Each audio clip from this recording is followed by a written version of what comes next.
திருச்சிற்றம்பலம். தென்னாடுடைய சிவனே போற்றி, எந்நாட்டவர்க்கும் இறைவா போற்றி. வானுலகு மண்ணுலகு வாழ மறைவாழ, பான்மை தரு செய்ய தமிழ் பார்மிசை விளங்க, ஞானமத 5 கரம் 3 விழி நால்வாய் ஆனைமுகனைப் பரவி அஞ்சலி செய்கிற்பாம். நின்று மலர் தூவி இன்று முதுகுன்றை நன்றும் எத்துவீர்க்கு என்றும் என்பமே. இருவினைதாம் இவை மும்மலம் இங்கிவை இது சிவம், கருவுறும் ஆறுயிர் உண்மை இது என்று காட்டவல்ல குருபரன் நீ என்று வேறறியேன் இக்கோவலயத்தில் திருவெண்ணை மெய் கண்ட தேவே பஞ்சாக்கர தேசிகனே. எல்லாம் உள்ள சிவபரம்பொருளின் திருவருளையும் திருக்கைலாய பரம்பரை திருவாவடுதுறை ஆதீனம் 24ஆம் வட்டம் குருமகா சன்னிதானம் அவர்களின் குருவருளையும் முதற்கண் மனமொழி மெய்களால் வணங்குகின்றேன். நன்னூல் இலக்கணம் யாவரும் உணர இணைய வழியிலே கற்பிக்கப்பட வேண்டும் என்னும் குருமகா சன்னிதானங்களின் அருளாணையை செயற்படுத்தும் தம்பிரான் சுவாமிகளின் திருவடிகளுக்கு என் பணிவான வணக்கத்தை உரித்தாக்குகின்றேன். சைவ சித்தாந்த இயக்குனர் ஐயா அவர்களுக்கும் ஆதீன புலவரையா அவர்களுக்கும் சைவ சித்தாந்த பேராசிரியர்களுக்கும் அடியனுக்கு தமிழ் கற்பித்த சான்றோர் பெருமக்களுக்கும் சிவநேய செல்வர்களுக்கும் தமிழ் ஆர்வலர்களுக்கும் என் பணிவான வணக்கத்தை தெரிவித்துக் கொள்கின்றேன். இன்றைய நன்னூல் வகுப்பு 7 பாயிரையியல் நிறைவு பகுதி. முன்னதாக ஒரு தகவல். இந்த வகுப்பு விரிவாக இருப்பதாக கருத வேண்டாம். இது அறிவு பெறுவதற்கான வகுப்பன்று, புலமை பெறுவதற்கானது. நூற்பா கருத்துக்களோடு தோத்திர சாத்திர கருத்துக்கள் விரவியது. இது எளிமை தெளிவு சுருக்கம் நோக்கியதென்று நுண்மான் நுழைபுலம் நோக்கியது. இது தேர்வு நோக்கியதென்று தெளிவு நோக்கியது. தாமரை தந்தாது ஊதி சாந்தின் தொடுத்த தீந்தேன் போல பல உரைநூல் கருத்துக்களை ஒப்பிட்டு தொகுத்து உரைக்கப் பெறுவது. கடந்த வகுப்பு வரையிலே நாம் பொதுப்பாயிரத்தினுடைய 5 கூறுகளை விரிவாக சிந்தித்தோம். நூலே நோல்வோன் நுவலும் திறனி கொள்வோன் கோடற்கூற்று என்று சொல்லக்கூடிய அந்த 5 கோடற்கூற்று தொடர்பான சில செய்திகள் இன்னும் இருக்கின்றன. அவற்றை குறித்து இன்றைய வகுப்பிலே சிந்திக்கிறோம். மாணவன் ஆசிரியரிடம் பாடம் கேட்கும் முறை குறித்து கடந்த வகுப்பிலே அறிந்தோம். இப்போது நூலை பயிலும் முறை இங்கே அடுத்ததாக கூறப்பெறுகின்றது. பாடம் கேட்டல் என்பது வேறு, பயிலல் என்பது வேறு. அதாவது படிப்பது எப்படி என்று கேட்டால் நாம் சொல்லுவோம் எழுத்து கூட்டி படிப்பது, வாய்விட்டு படிப்பது, மனத்துக்குள் படிப்பது, இவையெல்லாம் நமக்கு தெரியும். ஆனால் மறவாத வண்ணம் படிப்பது எப்படி என்கிற ஒரு உத்தி இங்கே கற்பிக்கப்படுகிறது. இது கிட்டத்தட்ட உளவியல் சார்ந்தது என்று கூட சொல்லலாம். இன்றைய கல்வியை மனப்பாட கல்வி என்று சொல்லி சற்று குறைபாடு உடையதாக கருதுபவரும் இருக்கிறார்கள். மனப்பாடம் எப்போது குறையுள்ளதாக கருதப்படும் என்று சொன்னால், பொருள் தெரியாமல் குருட்டு மனப்பாடம் என்று படிக்கிற பொழுதுதான் அது குறையுடையது, குற்றமுடையது. பொருள் தெரிகிற பொழுது தானாகவே மனப்பாடமாகிவிடும். எந்த ஒன்றையும் படிக்கிற பொழுது அழித்து பிறக்க ஒட்டா அயில்வேலன் கவியை அன்பால் எழுத்து பிழையற கற்கின்றீர் என்று கந்தர் அலங்காரத்திலே அருணகிரிநாதர் சொல்வதைப் போல பிழையற படிக்க வேண்டும். ஒரு எழுத்து கூட பழி வரக்கூடாது. வந்தால் இலக்கண பிழையெல்லாம் வந்துடும், பொருட்பழி வந்துவிடும். சொல்லிய பாட்டின் பொருள் உணர்ந்து சொல்லுவார், சிவபுராணத்தில் சொல்ற மாதிரி. அப்படி படித்தால் முன்னும் பின்னும் இயைபுபடுத்தி படித்தோம் என்று சொன்னால் மறக்கவே மறக்காது. அந்த பயிற்சியை எப்படி பெறுவது என்று அந்த காலத்திலே சொல்லிக் கொடுத்திருக்கிறார்கள். ஏனென்றால் அன்றைய கல்வி குருகுல கல்வி. எல்லோரிடத்திலும் அந்த ஓலைச்சுவடி 8 சுவடி இருக்கும் என்று சொல்ல முடியாது. வசதி படைத்த சில பள்ளிகளிடத்தில் இருக்கலாம், ஆசிரியரிடத்தில் இருக்கும், தலைமை மாணாக்கரிடத்தில் இருக்கும், மற்றவரிடத்தில் இருப்பது மிக அரிது. அப்போ முழுக்க அவர்கள் இந்த செவி வாயாக நெஞ்சு கரணாக என்று சொல்வதைப் போல மனப்பாடம் செய்யக்கூடிய ஒரு சூழ்நிலை தான் இருந்தது. அது தவறும் இல்லை. ஆக கேட்டு படித்து குழம்பி வினைவி தெளிவு பெற்று கலந்துரையாடி பிறருக்கு உரைத்து இப்படித்தான் முழு புலமை வரும். திடீரென்று வந்து விடாது. அது குறித்து இந்த நூற்பா மூலமாக நாம் சிந்திக்கலாம்.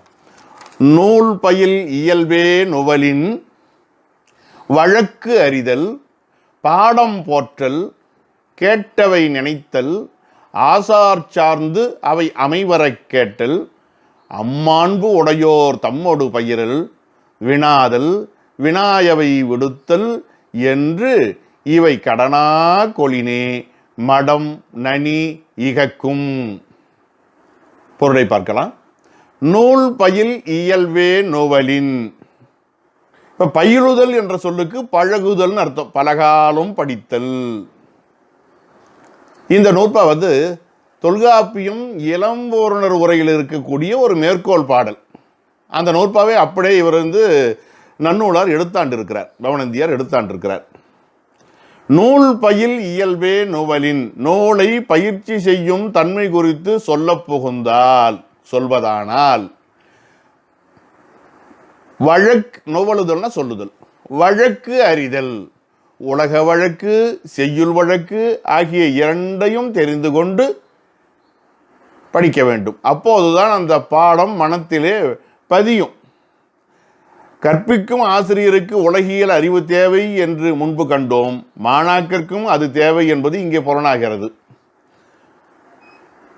ஒரு மாணவன் கல்லூரியிலே தேர்ச்சி பெற்று, அதுவும் மாநில முதன்மை பெற்று, தன்னுடைய தாத்தாவிடத்திலே சென்று இந்த செய்தியை தெரிவிக்கிறான். அதை கேட்டு மகிழ்ந்த அந்த பெரியவர் சொல்கிறார், ஒரு கண்ணில் 2 பூ பட்டார் போல என்று சொன்னார். அதை கேட்டதும் இவனுக்கு குழப்பமாகிவிட்டது. இது என்ன உடன்பாட்டில் தாத்தா பாராட்டுவார் என்று சொன்னால், இவர் எதிர்மறையிலே இப்படி ஒன்று தேர்ச்சி பெற்றதுக்கு பாராட்ட வேண்டும், இன்னொன்று மாநில முதன்மை பெற்றதுக்கு பாராட்ட வேண்டும். இவர் ஒரு கண்ணில் 1 பூ பட்டாலே கண்ணு தெரியாது, 2 பூ பட்டால் சுத்தமாக கண் தெரியாதே, முழுமையாக தெரியாதே, இது என்ன இப்படி என்று கேட்கிற பொழுது அவர் சொன்னார், கண்ணேறு வந்துவிடும், எனவேதான் எதிர்மறையிலே இப்படி சொல்லுவது வழக்கம் என்று அவருக்கு ஒரு குறிப்பை சொன்னார். ஆக இப்படியும் கூட சில உலக வழக்குகள் இருக்கின்றன. இதெல்லாம் புரிஞ்சுக்கணும். அப்புறம் செய்யுள் வழக்கை பற்றி சொல்லவே வேண்டியதில்லை. வித்தும் இடல் வேண்டும் கொள்ளோ விருந்தோம்பி மிச்சில் மிசைவான் புலம், திருக்குறள். வந்த விருந்தினர்களுக்கு உணவு அளித்துவிட்டு எஞ்சிய உணவை உண்பவனுடைய நிலத்தில் விதைக்கவும் வேண்டுமோ? உடனே நாம் காரண காரியம் அறிவியல் அடிப்படை என்று எடுத்துக்கொண்டு விதைக்காமல் எப்படி விளையும் என்று எதிர்மறையாக கேள்வி தொடுக்கக்கூடாது. சிறப்பாக விளையும் என்பது அதனுடைய பொருள். நேரடியாக சொல்லுக்கு பொருள் பார்க்கக்கூடாது. அது ஒரு இலக்கிய மரபு. இது எப்படி உலகியல் மரபோ இந்த எதிர்மறை பழமொழி அமைக்கிறது, அந்த மாதிரி இது ஒரு இலக்கிய மரபு. அப்படி வழக்கு அறிதல், இருவகை வழக்குகளையும் தெரிந்து கொள்வது. அடுத்தது பாடம் போற்றல். கேட்ட பாடத்தை பலகாலம் சிந்தித்தல். போற்றல் என்று எந்த ஒரு பொருளையும் போற்றி பாதுகாக்க வேண்டும் என்று சொன்னால் பத்திரப்படுத்தணும்னு அர்த்தம். பத்திரப்படுத்தலாம் இருக்குதான்னு அப்பப்போ பார்த்துக்கிட்டு வர மாதிரி கேட்ட பாடத்தை பலகாலம் சிந்தித்தல். அது பிழையின்றி சிந்திக்க வேண்டும். எழுத்து பிழை இல்லாமல், சொற்பிழை இல்லாமல் கவனமாக சிந்திக்கக்கூடிய நிலை. இப்போ பார்த்தீங்கன்னா சில பேர் பாடத்தையே தவறாக படிக்கிறவங்களே இருக்கிறாங்க. சான்றாக அப்பர் பெருமானுடைய தில்லை திருப்பதிகத்தை பார்க்கிற பொழுது, இனித்த முடைய எடுத்த பொற்பாதமும் காணப்பெற்றால் மனித்த பிறவியும் வேண்டுவதே இந்த மாநிலத்தே. அப்போதான் கட்டளை கலித்துறை. அது நிறை அசையில் ஆரம்பிக்கிற காரணத்தினாலே ஒரு அடிக்கு நேர் 16 நிறை 17 என்று காரிகை சொல்வதை போல 17 எழுத்து வரும். ஒற்றெழுத்தை நீக்கி எண்ணினால் ஒரு அடிக்கு 17 எழுத்து வரும். அப்படி வரவேண்டிய ஒன்றை இவர்கள் தவறுதலாக படித்துக் கொண்டிருக்கிறார்கள். மனித பிறவியும் வேண்டுவதே இம்மாநிலத்தே. இந்த போட்டா என்ன, ஈ போட்டா என்ன, 2 பொருளோடு தானே, சுற்று திரிவு, அதில் என்ன பெரிய வித்தியாசம் இருக்கிறது என்று இவர்கள் பொருள் ஆராய்ச்சி செய்து கொண்டு தாங்கள் தவறாக கொண்ட ஒரு பாடத்துக்கு விளக்கம் சொல்லிக் கொண்டிருக்கிறார்கள். அது மிக தவறு. சான்றோருடைய, அதுவும் தேவார திருவாசக திருமுறைகள் எல்லாம் மந்திரங்கள். ஒரு எழுத்தை, ஒரு ஒலிப்பை, ஒரு உச்சரிப்பை மாற்றக்கூட நமக்கு உரிமை கிடையாது. அப்படி மாற்றணும்னா அவருடைய ஆற்றல் உரிய நிலையிலே அமையாது, அவ்வளவுதான். ஆகையினாலே அந்த மாதிரி பாடம் போற்றல், எழுத்துப்புழை இல்லாமல் படிக்கணும், ஒரு எழுத்து கூட மாறக்கூடாது. கேட்டவை நினைத்தல், படித்து பார்த்ததை முன்ன பார்த்தோம் பாருங்க. தலைமாணாக்கருக்கு இலக்கணம் சொல்லுகிற பொழுது அன்னம் ஆவே என்று சொல்லுகிற பொழுது அந்த பசுமாடானது மேய்ந்து விட்டு தான் உண்ட உணவை அசை போடும் என்று சொல்வதை போல மீண்டும் மீண்டும் ஆசிரியர் நடத்திய அவர் எவ்வாறு பாடம் நடத்தினார், அவர் என்ன சான்று சொன்னார் என்று மீண்டும் மீண்டும் நினைத்து பார்க்க வேண்டும். கேட்டவை நினைத்தல், பாடம் கேட்டவற்றையெல்லாம் தனியே அமர்ந்து காரணகாரிய நிலையோடு நம்முடைய அறிவுக்கு எட்டிய அளவிலே சிந்திக்க வேண்டும். அப்பதான் மனசுல பதியும். அடுத்தது ஆசார் சார்ந்து அவை அமைவர கேட்டல். இங்க இன் வரக்கூடாது, இற்று தான் வரணும், வல்லினர் தான் வரணும். ஏன்னா ஆசானை சார்ந்து அங்கே ஐகாரம் மறைந்திருக்கிறது. அது ஏன் மறைந்திருக்கிறது என்பதை நம்ம அடுத்து வரக்கூடிய நன்னூல் பாடப்பகுதியில் தெரிந்து கொள்ளலாம். ஆசானை சார்ந்து அங்கே ஐகாரம் மறைந்து வருகிறது என்று சொன்னால் அங்கே இன்னுக்கு பதிலாக இற்று வரும். முன்ன கூட நம்ம பார்த்துருக்கோம். கொழுனற் தொழுதெழுவால், கொழுனன் தொழுது எழுவாள்னு போட்டால் பொருள் மாறிடும். கொழுனன் வணங்கிய பிறகு எழுந்திருப்பான்னு அர்த்தமாயிடும். அந்த மாதிரி தான் இங்கே ஆசானை சார்ந்து, குருநாதரை சார்ந்து அணுகி நின்று அவை அமைவர கேட்டல். அமைவரன்னா மிக பொருந்துமாறு, மனத்தில் பதியுமாறு கேட்பது. அப்போ பல இடங்களிலே புரியாத பகுதிகள் இருக்கத்தான் செய்யும். தெளிவு தேவைப்படுகிற பொழுது அந்த மாணவன் மீண்டும் ஆசிரியரை அணுக வேண்டும். இந்த காலம் மாதிரி தனிப்பட்ட நூல்களோ, நூல்களுக்கு விதவிதமான கோனார் தமிழுரை முதலான உரைகளோ இன்ன பிற வாய்ப்புகளோ இல்லை. ஆசிரியர் சொன்னால் ஒழிய அதற்கான பொருளை விளங்கிக் கொள்ள வாய்ப்பே கிடையாது. அதனால் ஆசிரியரை மீண்டும் அணுகி அவற்றை குறித்து குறைவு தீரும்படியாக கேட்க வேண்டும். தெளிவு ஏற்படுற வரையில் கேட்கணும். ஐயா இன்னும் விளங்கல ஐயா, எனக்கு இன்னும் ஒரு முறை சொல்லுங்க ஐயா, கேட்கணும். அதோடு மட்டுமல்லாமல் தன்னை போன்ற இயல்புடைய மாணவர்கள் இருக்காங்க இல்லையா, தன் சக மாணாக்கர்கள், வித்தியார்த்தின்னு பார்த்தோம் முன்ன கூட, அந்த மாதிரி அவர்களும் இதே நிலையில் இருக்கக்கூடியவர்கள். அவர்கள் சொல்லுகிற பொழுது மாண்புடையோர் தம்மோடு பயிரல். அப்படிப்பட்ட அந்த மாண்புடையோர், இதெல்லாம் மாண்புத்தன்மை எது? வழக்கறிதலும், பாடம் கொற்றலும், கேட்டவை நினைத்தலும், ஆசானை சார்ந்து அமைவர கேட்டலும் ஆகிய அந்த மாண்புடைய மாணவர்கள் தம்மோடு பயிரல், அவர்களோடு பலகாலும் பழகுதல். அப்போ பழகுகிற பொழுது வேறு பேச்சை பேசுவது கிடையாது, பாடம் சம்பந்தமாகவே பேசுவது. ஆசிரியரிடத்தில் கேட்பதற்கு தயக்கமாக இருக்கும். ஐயோ, இந்த வினா கூட உனக்கு இந்த கருத்து கூட தெரியலையா, இவ்வளவு சாதாரண வினாவை நீ கேட்டு விடுகிறாயே என்று அவர் எங்கே தன்னை தப்பாக எண்ணிக்கொள்வாரோ என்கிற அச்சத்திலே மாணவன் அடிப்படையான சில செய்திகளையே கேட்காமல் விட்டு விடுவான். சைவ சித்தாந்தம் எல்லாம் படிக்கிற பொழுது அந்த கலை சொற்களையே கேட்டுக்கொள்ளாமல் விட்டு விட்டால் கலை சொல்லுக்கு உரிய பொருளை விளங்காமல் போய்விடும் என்று சொன்னால், சாக்கிரம், சொப்பனம், சுழுத்தி, துரியம், துரிய அதீதம் இதெல்லாம் என்னன்னு கேட்கலன்னா, அந்த கரணம் அது இது இதெல்லாம் பொருள் தெரியலன்னா, ஆசிரியர் எவ்வளவு விரைவாக நடத்தினாலும் தெளிவாக நடத்தினாலும் அடிப்படை விளங்காத பொழுது எதுவுமே விளங்காது. இவங்க என்ன பொருளில் சொல்லுகிறார்கள், இந்த சொல்லை எதற்கு கையாளுகிறார்கள் என்று தெரியாமல் தவிக்க நேரிடும்.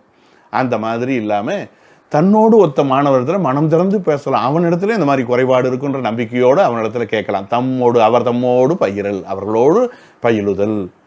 அப்போ பயிலும்பொழுது வினாதல், அவர்களிடத்திலே கேள்வி கேட்பது. நீ இதை படித்திருக்கிறாயே, இதற்கு உனக்கு பொருள் புரிகிறது. அதெல்லாம் பார்த்தோம்னா சிலேடை வெண்பாக்கள்லாம் வரும், மடக்கு அணிகள்லாம் வரும். 4 அடிகள்லையும் அந்த மடக்கு அணிகளை எப்படி பிரித்தல் என்பதில் பெரிய சிக்கல்கள் எல்லாம் இருக்கும்.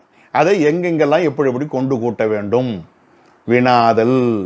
அப்புறம் அவர்கள் கேட்கிற கேள்விக்கு தான் விடையளித்தல், வினாயவை விடுத்தல். இப்படி தான் கலந்து பேசி படிக்கணும். இன்றைக்கு கூட ஆசிரியர் தேர்வு வாரியம் முதலான தேர்வுகளுக்கு தங்களை தயார் செய்து கொள்ளக்கூடியவர்கள் தமிழுக்கு, அதாவது தவத்துக்கு ஒருவர் தமிழுக்கு இருவர் என்று சொல்லுவார்கள். அப்படி அமர்ந்து ஒருவருக்கொருவர் போட்டி பொறாமை இல்லாமல், யார் மதிப்பெண் எடுத்தாலும் பரவாயில்லை, யார் வெற்றி பெற்றாலும் பரவாயில்லை, உள்ளொன்று வைத்து புறவொன்று பேசாமல் ஒருவருக்கொருவர் கருத்தினை பரிமாறிக்கொள்ள வேண்டும் என்கிற நிலையிலே வினாதல், வினாயவை விடுத்தல் என்று தங்களுக்குள்ளே கருத்து பரிமாற்றம் செய்து கொள்வார்கள். அவர்கள் நிச்சயமாக தேர்விலே வெற்றி பெறுவார்கள் என்று இவை கடனா கொளினே, இவற்றை கடமையாக கொண்டால், நித்திய கடமையாக இவற்றை கொண்டால் மடம் நனி இகக்கும், அறியாமையானது பெரிதும் நீங்கும். இகக்கும்னா நீங்கும், நனின்னா பெரிதும், மடம்ன்றது அறியாமை. ஆகையினால இவற்றை கடமையாக கொள்ள வேண்டும். இதுதான் நூலை படிக்கக்கூடிய முறை என்று தெளிவாக அவர் எடுத்து சொல்லுகிறார். அப்போ கூட அறிவு வரும்னு சொல்லலை, அறியாமை நீங்கும். அப்போ இருள் நீங்கும்னாலே ஒளி வரும்னு அர்த்தம் மாதிரி தான். இதற்கு குமாரசாமி புலவர் அவர்கள் ஒரு இடத்துல வேறொரு கருத்தை சொல்றார். இந்த வழக்கு அறிதல் என்பதை பற்றி சொல்லுகிற பொழுது, வழங்குவது வழக்கு, வழக்காவது மொழியப்பட்டது, இது கத்திய ரூபம் பத்திய ரூபம் என்று இருவகைப்படும். கத்திய ரூபம் என்பது வசன நடை, பத்திய ரூபம் என்பது செய்யுள் நடை. இவ்விரண்டையும் நன்மாணாக்கர் அறிந்திருத்தல் வேண்டும் என்று அந்த வழக்கு அறிதலுக்கு அவர் வசன நடை செய்யுள் நடை ஆகிய இரண்டையும் குறிப்பிடுகின்றார்.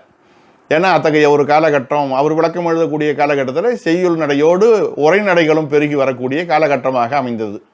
ஆறுமுக நாவலர் முதலானவர்கள் எல்லாம் அதுக்கு உரை எழுத தொடங்கிய ஒரு சூழ்நிலை இருக்கிற காரணத்தினால அப்படி ஒரு விளக்கத்தை அவர் பதிவு செய்திருக்கிறார். கடனா கொலின கடமையாக ஆகன்றது ஆ என்று வந்திருக்கிறது. அவ்வளவுதான் அதில் இருக்கக்கூடிய செய்தி. அடுத்ததாக 42வது நூற்பா, கிட்டத்தட்ட இதுவும் பாடம் கேட்டலை பற்றி அதனை ஒட்டிய செய்தி தான். பாடம் கேட்கும் முறை, அதாவது இந்த தலைப்பும் இனி வரக்கூடிய இந்த நூற்பாவும் இனி வரக்கூடிய நூற்பாக்கள் மூன்றும் ஆக மொத்தம் 4 நூற்பா, இதுவும் இனி வரும் 4 நூற்பாவும் நச்சினார்க்கினியருடைய உரை மேற்கோளாக அமைந்த நூற்பாக்கள். அவற்றை ஆசிரிய வசனமாக பவனந்தி முனிவர் எடுத்தாண்டிருக்கிறார். அதனால் இவர் பவனந்தியார் எழுதினாரா அல்லது பிற்காலத்தில் மயிலநாதர் முதலானவர்கள் தொகுத்தார்களா உரை எழுதும் போது என்று தெரியவில்லை. இருந்தாலும் கூட எங்கிருந்து எடுக்கப்பட்டது என்று தெரிந்து கொள்வது நன்மை பயக்கும் அல்லவா? ஆகினால இதெல்லாம் நச்சினார்க்கினியர் உரையிலிருந்து கொண்டு வரப்பட்டன. அதனால் கிட்டத்தட்ட ஒன்று போலவே கூட இருக்க வாய்ப்பு இருக்குது. இளம்பொருவர் அதை சொல்லியிருக்கிறார், நச்சினார்க்கினியர் இதை மேற்கோள் காட்டியிருக்காருன்னா கிட்டத்தட்ட நெருங்கிய உறவுடையவனவாக அவை இருக்கலாம். இருந்தாலும் கூட இவை அத்தனை பதிவுகளையும் மாணவர்கள் தெரிந்து கொள்ளட்டும், அவரவருக்கு அது அது உதவும் என்கிற நிலையிலே ஆசிரியர் இவற்றை அமைத்திருக்கிறார் என்று நாம் ஒரு நிறைவு கொள்ள வேண்டும். ஆசிரியரிடத்திலே பாடம் கேட்கிற முறை, ஒரு குறி கேட்போன் இருகால் கேட்பின் பெருக நூலின் பிழைபாடு இலனே. ஒரு குறி கேட்போன், குறி என்பது இந்த குறிக்கப்படுவது, இது புத்தகத்தை தான் குறிக்கிறது. பாடம் கேட்பவன், ஒரு பாடத்தை ஒரு முறை கேட்பவன், இங்க சொல்லாமலே பெறப்படுகிறது. கேட்போன்னா ஒரு முறை கேட்பவன், இருகால் கேட்பின் 2 முறை கேட்கக்கூடிய வாய்ப்பு அமையும் என்று சொன்னால், 2 முறை கேட்பானால் நூலில் பெருக பழைபாடிலன், அந்த புத்தகத்திலே அந்த செய்யுளிலே பெருக பழைபாடிலன். அப்ப அதில் குறைபாடு அவனுக்கு குறைந்து விடும். பிழை இல்லாமல் படிக்க வல்லவனாக, பொருள் சொல்ல வல்லவனாக ஆகிறான். பேரூர் புராணத்தையோ உத்தரகோசமங்கை புராணத்தையோ பெருந்துறை புராணத்தையோ ஆசிரியர் பாடம் நடத்துகிறார், அல்லது அந்தாதியை, திரிவு அந்தாதி, யமக அந்தாதி இவற்றையெல்லாம் பாடம் நடத்துகிறார் என்று சொன்னால் ஒரு முறை கேட்டால் நிச்சயமாக புரிந்து கொள்வது சிரமம். அதனால் 2 முறை கேட்கிற பொழுது அப்போ முழுமை பெறாதான். பெருக நூலில் பிழைபாடு, பிழைபாடு குறைந்து காணப்படும்னார், அதிக பிழை இருக்காதுன்னார். அப்புறம் தான் அடுத்த நூற்பா போட்டாரு, முக்கால் கேட்பின் 3 முறை கேட்டால் முறை அறிந்து உரைக்கும். அப்ப ஆசிரியரிடத்துல 3 முறை பாடம் கேட்க வேண்டும். எவ்வளவு நுணுக்கமா கவனிச்சிருக்காங்க பாருங்க. முதல் முறை கேட்பது, 2ஆம் முறை கேட்பது, அப்ப பிழைகள் குறைஞ்சிக்கிட்டே வருது. 3 முறை கேட்கிற பொழுது அவன் முறையறிந்து, முறைனா நூல் உரைக்கும் முறை, அல்லது முறை என்ற சொல்லுக்கு நூல் என்று ஒரு பொருள் இருக்கிறது. இறைநிலம் எழுதுமுன் இளைய பாலகன் முறை வரைவேன் என முயல்வது ஒக்குமால் என்று கந்த புராணத்தில் கச்சியப்ப சிவாச்சாரியார் குறிப்பிடுவார். ஆக முறை என்றாலே நூல் தான். திருமுறை என்பதற்கான விளக்கமும் நம்ம அறிந்தது தான். ஆகையினால அங்கே காலுங்கிறது முறைன்னு அர்த்தம். எத்தனை முறைன்னு? அப்போ ஒரு கால் நினைக்கின் இருகாலும் தோன்றும் முருகா என்று ஓதுவார் முன், திருமுருகாற்றுப்படைக்கு பின்னால் வரக்கூடிய அந்த 10 வெண்பாக்கல்ல ஒன்றில் இது அமைஞ்சிருக்கும். ஒரு கால் நினைக்கின் இருகாலும் தோன்றும். ஒரு கால்னா ஒரு முறை நினைக்கிற பொழுது 2 திருவடிகளும் தோன்றும் அப்படின்னு அந்த இடத்துல அர்த்தம் வரும். அந்த காலுங்கிறது திருவடியும் குறிக்கும், முறை என்பதையும் குறிக்கும் என்பதற்கு ரொம்ப அழகாக அங்கே கையாண்டிருப்பார்கள். ஆக பாடம் கேட்கிற பொழுது மும்முறை பாடம் கேட்க வேண்டும் என்கிற ஒரு நுணுக்கம் இதன் வழியாக நமக்கு புலனாகின்றது. முழு புலவை எய்துவதற்கான சாத்தியம் எப்படி என்று சொன்னால், ஆசான் உரைத்தது அமைவரக் கொளினும் கால் கூறு அல்லது பற்றலன் ஆகும். ஆசான் உரைத்தது, குருநாதர் நிறைய அழகா சொல்லிக் கொடுக்கிறார். அவர் விரையான் வெகுளான் விரும்பி முகமலர்ந்து சொல்லிக் கொடுக்கிறார். அவ்வளவு செய்தியும் படிக்கக்கூடிய மாணவன் அமைவர கொளினும், அத்தனை கருத்துக்களையும் அவன் உள்வாங்கிக் கொண்டாலும், பொருந்தும்படியாக ஏற்றுக்கொண்டாலும், கால் கூறு அல்லது பற்றலன் ஆகும். அதிலே அவன் 25% தான் அந்த நூலில் புலமை எய்த வல்லவனாக இருப்பான். பற்றலன், பற்ற வல்லவன் ஆவான். கால் கூர் அல்லது அதற்கு மேல் பற்றலன், பற்ற இயலாதவன் அர்த்தம். பற்று அல் அன், அல்லுங்கிறது எதிர்மறை இடைநிலை. பற்ற இயலாதவன் ஆவான் அப்படின்னு அதுக்கு அர்த்தம். ஆகும்னாலே ஆவான்னு அர்த்தம். எழுத்தறிவித்தவன் இறைவன் ஆகும் அப்படின்னு சொல்கிறது உண்டு. ஆவான்னு அதுக்கு பொருள் நம்ம பண்ணிக்கணும். அந்த காலத்தில் அது செய்யும் என்னும் வாய்பாட்டு வினைமுற்றுன்னு சொல்லுவாங்க. அந்த மாதிரி அமைப்பில் சில செய்யுள்கள் அமைவது உண்டு. அப்போ 25% தான் ஆசிரியர் எவ்வளவு நடத்தினாலும் அதை உள்வாங்கிக் கொள்ளக்கூடிய மாணவனுக்கு அது அமையும். இதுக்கு முன்ன இருக்கிறதுக்கு முரண்பாடு நினைக்க வேண்டாம். முக்கால் கேட்பின் முறையை இருந்து உரைக்கணும், அது ஒரு நூலில் ஒரு சூழ்நிலையில் எழுதப்பட்டிருக்கும். அதை நச்சினார்க்கணியர் அதையும் கையாண்டிருக்கார், இதையும் கையாண்டிருக்கார். இதையெல்லாம் தொகுத்து ஆசிரியர் முறையாக தருகிறார். அப்போ 25% ஆசிரியர் நடத்தும் பொழுது முழுமையாக கேட்டால் 25% நமக்கு மனத்தில் பதியும், நூல் பற்றிய தெளிவு உண்டாகும். அடுத்ததாக அவ்வினையாளரோடு பயில் வகை ஒரு கால், முன்னைய பார்த்தோம். அவ்வினை தன்னோடு ஒத்தமானவர்கள், அவரோடு பயில் வகை ஒரு கால், அவரிடத்தில் இந்த வினாதல் வினாயவை விடுத்தல் என்று கலந்து பேசுகிற பொழுது அடுத்த 25% புலமை ஏற்படும். சரி, செவ்விதின் உரைப்ப அவ்விருகாலும் பிறருக்கு எடுத்து சொல்லக்கூடிய ஆற்றல் நமக்கு வருமானால் எஞ்சிய 50%. ஆசிரியரிடத்தில் கேட்கும்போது 25% புலமை, தன்னை ஒத்த மாணாக்கரிடத்தில் கலந்து உரையாடுகிற பொழுது அடுத்த 25% புலமை நூல் சார்ந்த புலமை, அடுத்து எஞ்சி இருக்கக்கூடிய 50% புலமை நாம் பிறருக்கு எடுத்து சொல்லுகிற பொழுதுதான் முழுமையாகும். 50% வந்து சேரும். மையறு புலமை, குற்றமற்ற புலமையானது மாண்புடைத்து ஆகும், மாட்சிமை உறும்படியாக நம்மிடத்திலே வந்து சேரும். இதில் இந்த 50% இதெல்லாம் 25 சொல்லியிருக்காரு, இதை மட்டும் ஏன் 50 ஒரு சேர சொல்லியிருக்காருன்னு நினைக்கலாம். இதுக்கு அழகாக நம்முடைய புலவர் பெருமான் சங்கர நமச்சிவாயர் ஒரு அழகாக விளக்கம் கொடுக்கிறாரு. அந்த செவ்விதின் உரைப்பு அவ்விருகாலம் சொன்னது என்னன்னா, மாணாக்கருக்கு உரைத்தலும் அவையில் உரைத்தலும் என இரண்டாக பொருள் செய்து கொள்க அப்படிங்கிறார். அது என்ன? இப்போ முன்ன சொன்ன மாணாக்கர் உடன் பயின்றவர்கள், தனக்கு அப்புறம் தன்னுடைய, அதாவது தான் மூத்த மாணவனாக இருக்கிற பொழுது புதிதாக ஒரு 6 மாதம் கழித்து தனக்கு பின்னால் சேர வந்திருக்கிற மாணவனிடத்தில் ஆசிரியர் பாடம் நடத்த சொல்வது உண்டு. அவனுக்கு நடத்துங்கள்னு.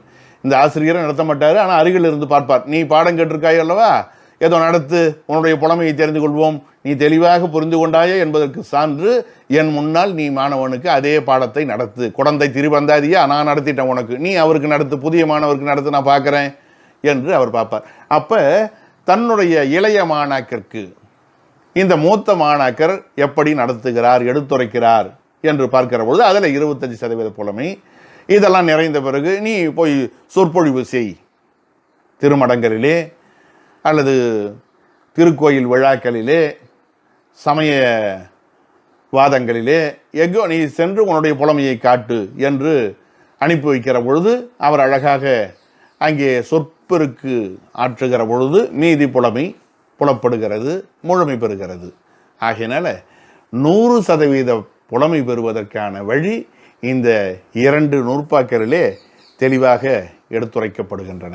அடுத்ததாக ஆசிரியரோடு பழகக்கூடிய முறை. இது தொல்காப்பியம் இளம்பூரணர் உரையில் இருக்கக்கூடிய மேற்கோள் நூற்பா. இதுக்கு முன்ன பார்த்த 4 நச்சினார்க்கணியர்து, அதுக்கு முன்ன பார்த்தது இளம்பூரணது, இதுவும் இளம்பூரணர் நூற்பாவில் இருக்குது.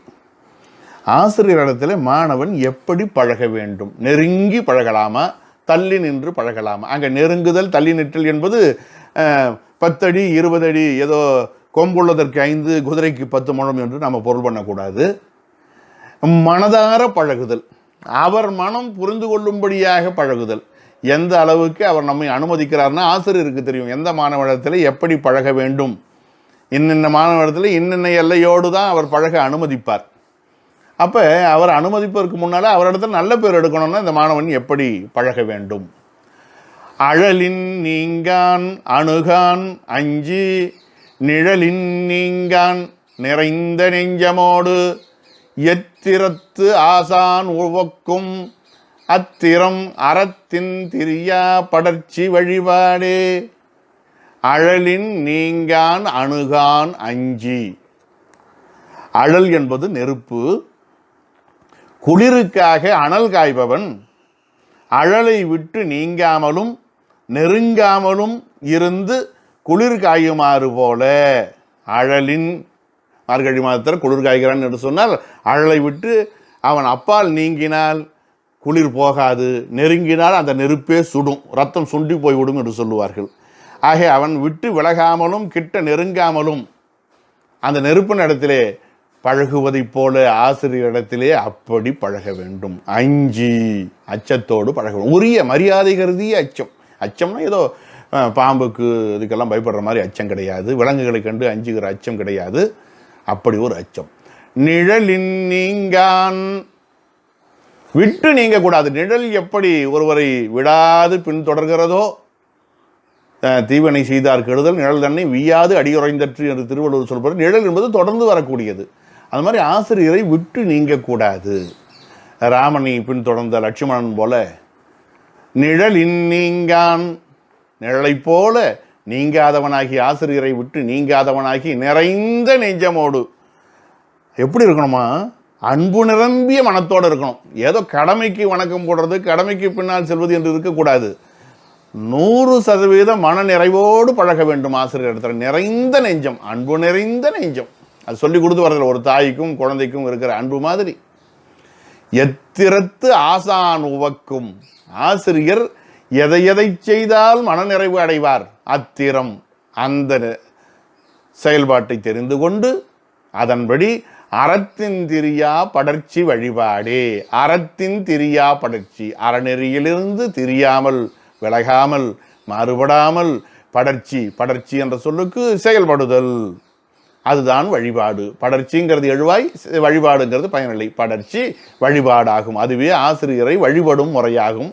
நாம் எளிமைக்காக பழகும் முறை என்று சொல்லிவிட்டோம். இரண்டும் பொருள் ஒன்று தான். படர்ன்ற சொல் இருக்கு பாருங்க. படர்ச்சி அல்லது படர்தல் என்ற சொல்லுக்கு அதுக்கு வேறு சொல் பார்த்தா படர் என்கிற சொல் நினைத்தல் செல்லுதல்னு அர்த்தம். படரே உள்ளல் செலவுமாகும். படர்னா நினைக்கிறதுன்னு ஒரு அர்த்தம், செல்லுதல்னு ஒரு அர்த்தம். இந்த இடத்துல அவரை தொடர்ந்து செல்லுதல், பழகுதல், வழிபடுதல் அப்படிங்கிற பொருளானது இங்கே அமைகிறது. தொடர்ந்து செல்லுதல், பின்பற்றுதல் அப்படிங்கிற பொருள் இங்கே வருகிறது. இப்போ ஆசிரியரிடத்திலே இப்படி நடந்து கொள்ள வேண்டும் என்று சொல்வதற்கு என்ன காரணம்னு சொன்னால், இந்த ஆசிரியர் செய்யக்கூடிய கல்வி பொருளாகிய உதவி இருக்கிறது பாருங்க. ஏனையோர் செய்யக்கூடிய பொருள் உதவி இன்ன பிற உதவிகள் போல் இல்லாமல் நித்தியமாகிய உயிரை பற்றி நின்று அறிவை வளர்த்து அழியாத வீட்டின்பத்தை அளிக்கக்கூடியது இந்த கல்வி.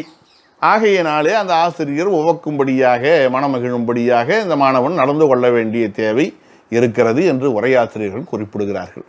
அப்போ அந்த கல்வி செல்வத்தை கொடுக்கறது பாருங்க, பொருள் செல்வமோ இன்ன பிற கடன் வாங்கிறதோ இருக்கலாம், கொடுக்கலாம், அதெல்லாம் வேற. அதெல்லாம் நித்தியம் இல்லாதவை, அனித்திய பொருள்கள். கல்வி தான் நித்தியமானது. ஒருமைக்கன் தான் கற்ற கல்வி ஒருவருக்கு எழுமையும் ஏமாப்புடைத்து. இந்த கல்வி தான் ஒருவனுக்கு கற்று ஈண்டு மெய்ப்பொருள் கண்டார் தலைப்படுவர் மற்ற ஈண்டு வாராநெறி என்று திருவள்ளுவர் நிறைய இடத்துல சொல்லிக்கிட்டு போகிற இந்த கல்வியினுடைய சிறப்பை. அதனால மெய்ப்பொருள் கல்வி. இப்போ நம்ம சைவ சித்தாந்தம் படிக்கிற கல்வியெல்லாம் மெய்ப்பொருள் கல்வி. அதெல்லாம் கொடுக்கக்கூடிய ஆசிரியர், அந்த குருநாதர் மிகவும் போற்றத்தக்கவர்.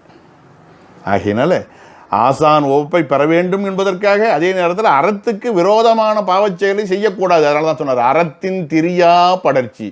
அறநெறியிலிருந்து பிறழாமல் அவரிடத்தில் நல்ல பேர் எடுக்க வேண்டும் என்பதற்காக பிறரை வருத்தக்கூடாது. ஆசிரியர் விரும்புகிறார் என்பது எந்த ஆசிரியரும் அப்படி செய்ய மாட்டார்கள், அப்படி எதிர்பார்க்க மாட்டார்கள். இருந்தாலும் ஆசிரியருக்கு இது பிடிக்கும் என்பதற்காக பிறரை வருத்தி அதன் மூலமாக அவருக்கு புகழை தேடுதல், அவருக்கு பொருளை தேடுதல், மரியாதையை தேடுதல் என்று ஒரு மாணவன் முயற்சியை மேற்கொள்ளக்கூடாது. அது தவறு. அறநெறி பெறாமல் ஆசிரியருக்கு அவர் மனம் மகிழும்படியாக நடந்து கொள்ளக்கூடிய தன்மை இருக்கிறதே, அதுதான் வழிபாடு, அதுதான் பழகும் முறை.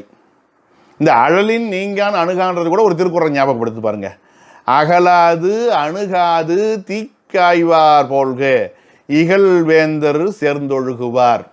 அரசனிடத்திலே பழகக்கூடியவர்கள் நெருக்கமாகவும் இருக்கக்கூடாது, அப்பாலும் இருக்கக்கூடாது. அப்பால் இருந்தால் இவர்கள் குற்றவாளி அது இதுன்னு சொல்லும்போது நான் உண்மையானவன் நிரூபித்து காட்டுவதற்கு சிரமமாக இருக்கும். நெருக்கமாக இருந்தால் நம்மையே அண்டி அண்டி வந்து இவர் இப்படிப்பட்டவர் எப்படிப்பட்டவர் என்று நம்மிடத்திலேயே துருவி துருவி கேட்க ஆரம்பித்து விடுவார்கள். ஆகையினால அரசாங்க பணியில், அது அரசு சார்ந்த காவல்துறை சார்ந்த பணிகளில் இருக்கிறவங்ககிட்ட நாம் நெருக்கமாகவும் இல்லாமல், அதாவது அணுக்கமாகவும் இல்லாமல், பிணக்கமாகவும் இல்லாமல், அன்போடு ஒரு எல்லையோடு நடந்து கொள்ள வேண்டும் என்பது இன்றைய காலத்துக்கு கூட ஏற்புடையது தான். ஆக இப்படி பொதுப்பாயிர கருத்து இந்த நூற்பாவோடு நிறைவடைகிறது. ஆக கோடற்கூற்று இந்த ஆசிரியரோடு பழகும் முறையோடு நிறைவு பெறுகிறது. நாம் இப்போ பாயிரம் சம்பந்தமாக பார்த்துக்கிட்டு இருக்கோம். பாயிரங்கிறது 2 கூறுகளை உடையது, 2 வகைப்பாடுகளை உடையதுன்னு பார்த்துருக்கோம். ஆக பொது பாயிரத்தை சிந்தித்த நாம் சிறப்பு பாயிரத்தை பார்க்கவில்லை. நன்னூலுக்கான சிறப்பு பாயிரத்தை மலர்தலை உலகின் என்கிற பாடலில் பார்த்தோம் ஒழிய சிறப்பு பாயிரத்துக்கான இலக்கணம் என்ன, அதை செய்வதற்குரியார் யாவர் என்கிற செய்தியெல்லாம் நாம் பார்க்க வேண்டியிருக்குது. ஓரிரு பாயிரம் தோற்றின்னு சொன்னார் இல்லைங்களா? அப்போ ஓரிரு பாயிரத்தில் ஒரு பாயிரம் முடிஞ்சிடுது, அடுத்த பாயிரம் இருக்கிறது சிறப்பு பாயிரம். அதை குறித்து சிந்திக்க வேண்டிய கடப்பாடு நமக்கு இருக்கிறது, ஆசிரியருக்கு எடுத்துரைக்கக்கூடிய நிலை இருக்கிறது. அவர் அடுத்த பாடலில் சிறப்பு பாயிரம் குறித்து நமக்கு எடுத்துரைக்கிறார். இது 2 கூறுகளை கொண்டதாக இருக்கிறது. ஒன்று பொது விதி, மற்றொன்று சிறப்பு விதி. முதல்ல 8 கூறுகளை கொண்டது பொது விதி, அடுத்து 3 கூறுகளை கொண்டது சிறப்பு விதி என்று பார்க்கிறோம். இந்த 2 சூத்திரங்களும் இறையனார் அகப்பொருள் உரையிலே காணப்படக்கூடிய மேற்கோள்கள். இறையனார் அகப்பொருள் உரையிலே இடம்பெற்றிருக்கக்கூடிய நக்கீரனாராலே அமைக்கப்பட்டவை. அவர் வேறொரு நூலில் இருந்து மேற்கோள் காட்டியிருக்கலாம், அது வேற. பார்க்கலாம். இது ஆக்கியோன் பெயரே வழியே எல்லை நூற்பெயர் யாப்பே நுதலிய பொருளே கேட்போர் பயனோடு என்பொருளும் வாய்ப்பக் காட்டல் பாயிரத்து இயல்பே. பாயிரம் என்று பொதுப்படச் சொன்னாலும் இங்கே சிறப்பு பாயிரம் என்று அதிகாரத்தால் நாம் கொண்டு கூட்ட வேண்டும். ஆக்கியோன் பெயரே, இந்த நூலை செய்தவர் யார்? சிறப்பு பாயிரம் எதை பற்றி சொல்லணும்? இந்த நூல் யாரால் செய்யப்பட்டது? ஆக்கியோன் படைப்பாளி, நூலாசிரியர் பெயர். வழி, இது எந்த நூலை பின்பற்றி எழுதப்பட்டிருக்கிறது? இதற்கான முதல் நூல் எது? இது மொழிபெயர்ப்பு நூலா அல்லது ஒரு குறிப்பிட்ட மொழியிலே இதற்கு மூத்த நூல்கள் எவை இருக்கின்றன? இன்றைக்கு கூட முனைவர் பட்ட ஆய்வு முதலானவற்றை மேற்கொள்கிற பொழுது ஆய்வு முன்னோடிகள் என்று போடுவார்கள். இவர்கள் எதுவரையிலே ஆய்விலே முன்னோடிகளாக சென்றிருக்கிறார்கள், அதை தாண்டி நாம் என்ன புதிதாக அவர்கள் காட்டிய பாதைகளை செல்லப் போகிறோம், அவர்கள் கூறாததை கூறப்போகிறோம் என்று எடுத்துரைக்க வேண்டியது ஆய்வாளருடைய கடமை. அப்படி வழி, எந்த நூலை அடியொற்றி இது அமைகிறது? எல்லை, இந்த நூல் வழங்கப்படுகிற அல்லது இந்த நூல் இடம்பெற்றிருக்கிற மொழி வழங்கப்படுகின்ற, இந்த நூல் மதிக்கப்படுகின்ற நில எல்லை எதுவரையில? கிழக்கு, மேற்கு, வடக்கு, தெற்கு ஆகிய 4 எல்லைகளை சொல்ல வேண்டும். ஒரு நிலத்துக்கு எல்லை என்று சொன்னால் என்னென்ன எல்லை என்று குறிப்பிடுகிறோம் அல்லவா? அப்படி எல்லையை சொல்ல வேண்டும். இந்த நூலுக்கு என்ன பெயர்? நூற்பெயர். சில நேரம் நூற்பெயரை கூட நிறைய பேருக்கு மயக்கமாக இருக்கும். நீங்கள் பார்த்தீங்கன்னா நம்பியகப்பொருள்னு ஒரு நூல் இருக்குது. சில பேர் நம்பியகப்பொருள்னு எழுதுவாங்க, சில பேர் அகப்பொருள் விளக்கம்னு எழுதுவாங்க, சில பேர் நம்பியகப்பொருள் விளக்கம்னு எழுதுவாங்க. இந்த நூலுக்கு என்னதான் ஐயா பேர்? ஒரு குழப்பம் வரும். அதனால் நூற்பெயர் யாப்பே. யாப்பு என்பதற்கு பலவிதமான கருத்துக்கள் காணப்படுகின்றன. இந்நூல் முடிந்த பிறகு இந்நூல் கேட்கத்தகும் என்னும் இயைபு. மாதவ சிவஞான யோகிகள்லாம் சொல்லக்கூடியது இதுதான். இந்த நூலை படித்த பிறகு இந்த நூலை கேட்க வேண்டும் என்கிற இயைபு. யாப்புன்னா இயைபு. கைக்கு யாப்புடையது கடகம் அப்படின்னு பின்னால் நம்ம ஒரு மேற்கோள் சொல்லதிகாரத்தில் படிக்க இருக்கிறோம். யாப்புன்னா பொருத்தம். யாருக்கு இது கேட்கத்தகும்? இப்போ எதுவுமே தெரியாத ஒரு சைவ சித்தாந்த வகுப்பு ஒரு நாள் பாடம் நடத்தி கொண்டிருக்கிற பொழுது சிவஞான போதத்தினுடைய 8ஆம் நூற்பா செய்திகளை எல்லாம் காலை தொடங்கி பிற்பகல் வரையில் கிட்டத்தட்ட 6 மணி நேர அளவுக்கு விளக்கங்கள் எல்லாம் நடத்தி முடித்த பிறகு திடீரென்று அங்கே பாடம் கேட்டிருந்தவர்களே ஒருவர் வந்தார். ஐயா, நான் இந்த பகுதிக்கு புதிது, இந்த பாடத்துக்கு புதிது, இந்த நாள் வரையிலே யார் திருஞான சம்பந்தர்னு சமயக்குறவருடைய அந்த நிழற்படங்களை பார்த்து ஒரு கேள்வி கேட்டார். எனக்கு அதிர்ச்சியாகிவிட்டது. அடடா, இவர் எந்த எல்லையில் இருக்கிறார்? இவருக்கு எப்படி நான் சைவ சித்தாந்தத்தை புரிய வைப்பது? இவர் எண்ணத்தை இவ்வளவு நேரம் 6 மணி நேரம் அமர்ந்திருந்து நம்மிடத்திலே புரிந்து கொண்டவராக இருக்கிறார் என்கிற ஒரு அச்சம் எனக்கு ஏற்பட்டது.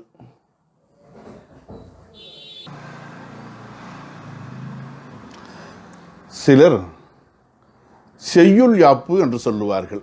இது வெண்பா, ஆசிரியப்பா, ஆசிரிய விருத்தம், கலிப்பா, வஞ்சிப்பா என்று அந்த யாப்பிலக்கண யாப்பை குறிப்பதாக கருதுபவர்கள் உண்டு. இன்னும் ஒரு விதத்தில் சொல்லப்போனால் யாப்பு என்பதற்கு அமைப்பு முறை, அதாவது முதல் நூலுடைய கருத்தை சுருக்கி இருப்பதை விரித்தும், விரித்து சொல்லப்பட்டதை சுருக்கியும், சில இடங்களில் விரித்தும் சில இடங்களில் சுருக்கியும் இப்படி சொல்லக்கூடிய நிலை என்று நம்ம அடுத்து படிக்க போகிறோம். அப்படி சொல்லக்கூடிய நிலையும் உண்டு. ஆக யாப்புக்கு 3 விதமான சிந்தனை அமைப்புகள், உரைகள் இருப்பதை பார்க்க முடிகிறது. நுதலிய பொருளே, இந்த நூல் இன்ன பொருள் பற்றியது. இப்போ இது எழுத்ததிகாரம் சொல்லதிகாரம் பற்றியது நன்னூல். ஒவ்வொரு நூலும் வீமபாகம்னு ஒரு நூல் இருக்குதுன்னா இது சமையல் கலை பற்றியது. அஸ்வசாஸ்திரம்னு ஒன்று இருக்குது, இது குதிரைகளினுடைய தன்மைகளை வகைகளை செயல்பாடுகளை கூறுவது தொடர்பானது என்று அந்தந்த நூலினுடைய தன்மையை பற்றி பேசுவது. சர்வார்த்த சிந்தாமணி அப்படின்னு ஒரு நூல் இருக்குன்னா இது என்னென்னு நமக்கு புரியலையே, இது வீடு மணி வாஸ்து சாஸ்திரம் இந்த மாதிரி ஒரு நூல் போட்டிருக்கு. அது நம்ம மேலோட்டமாக நினைப்போம், ஆனால் உள்ளே போனால் அதில் விளக்க ஒரு எங்கே இருக்குன்னா அது சிறப்பு பாயிரத்தில் தான் இருக்கும். நுதலிய பொருள் இது எது சம்பந்தமானது என்று சொல்லுவது.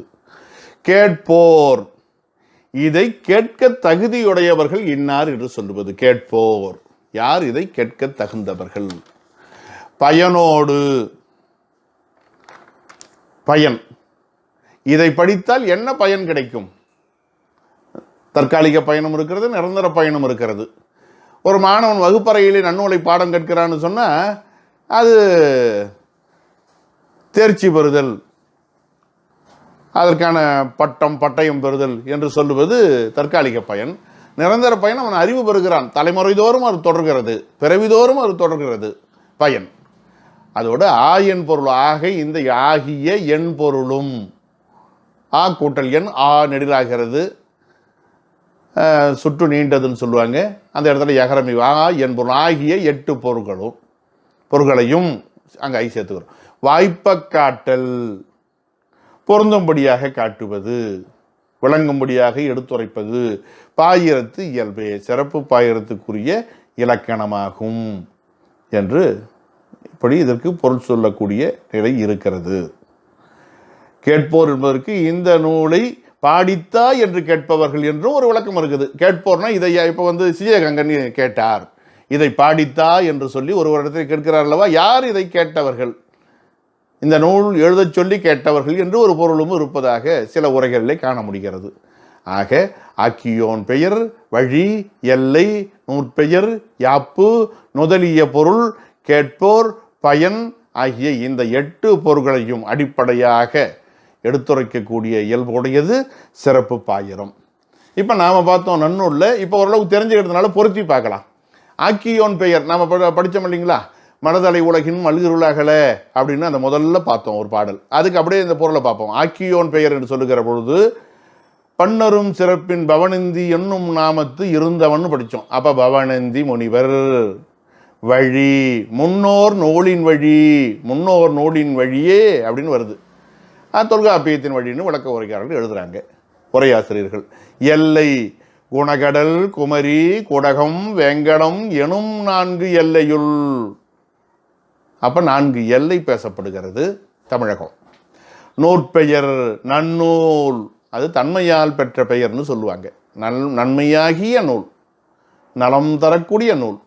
யாப்பு, யாப்புன்னா இங்க சொல்றது என்னன்னா தொகை வகை விரி, உரையாசிரியர் சொல்லக்கூடியது. தொகை வகை விரி, தொகுத்தும் வகுத்தும் விரித்தும் சொல்லுவதாக இருக்கிறது. நுதலிய பொருள், அரும்பொருள் 5ஐயும் எழுத்து, சொல்லு, பொருள், யாப்பு, அணி ஆகிய 5 இலக்கணங்களையும் பேசுவதாக இருக்கிறது. நமக்கு கிடைத்தது என்னவோ எழுத்து சொல்லு மட்டும்தான் கிடைத்திருக்குன்னு 5 இலக்கணமும் எழுதப்படாமல் இந்த சிறப்பு பாயிரம் வந்திருக்க வாய்ப்பில்லை, நூல் அரங்கேறி இருக்க வாய்ப்பில்லை. ஆக ஏனைய 3ம் கிடைக்கப்பெறாதது நம்முடைய தவக்குறை என்று சொல்வதன்றி வேறு இதற்கு பொருள் காண முடியாது.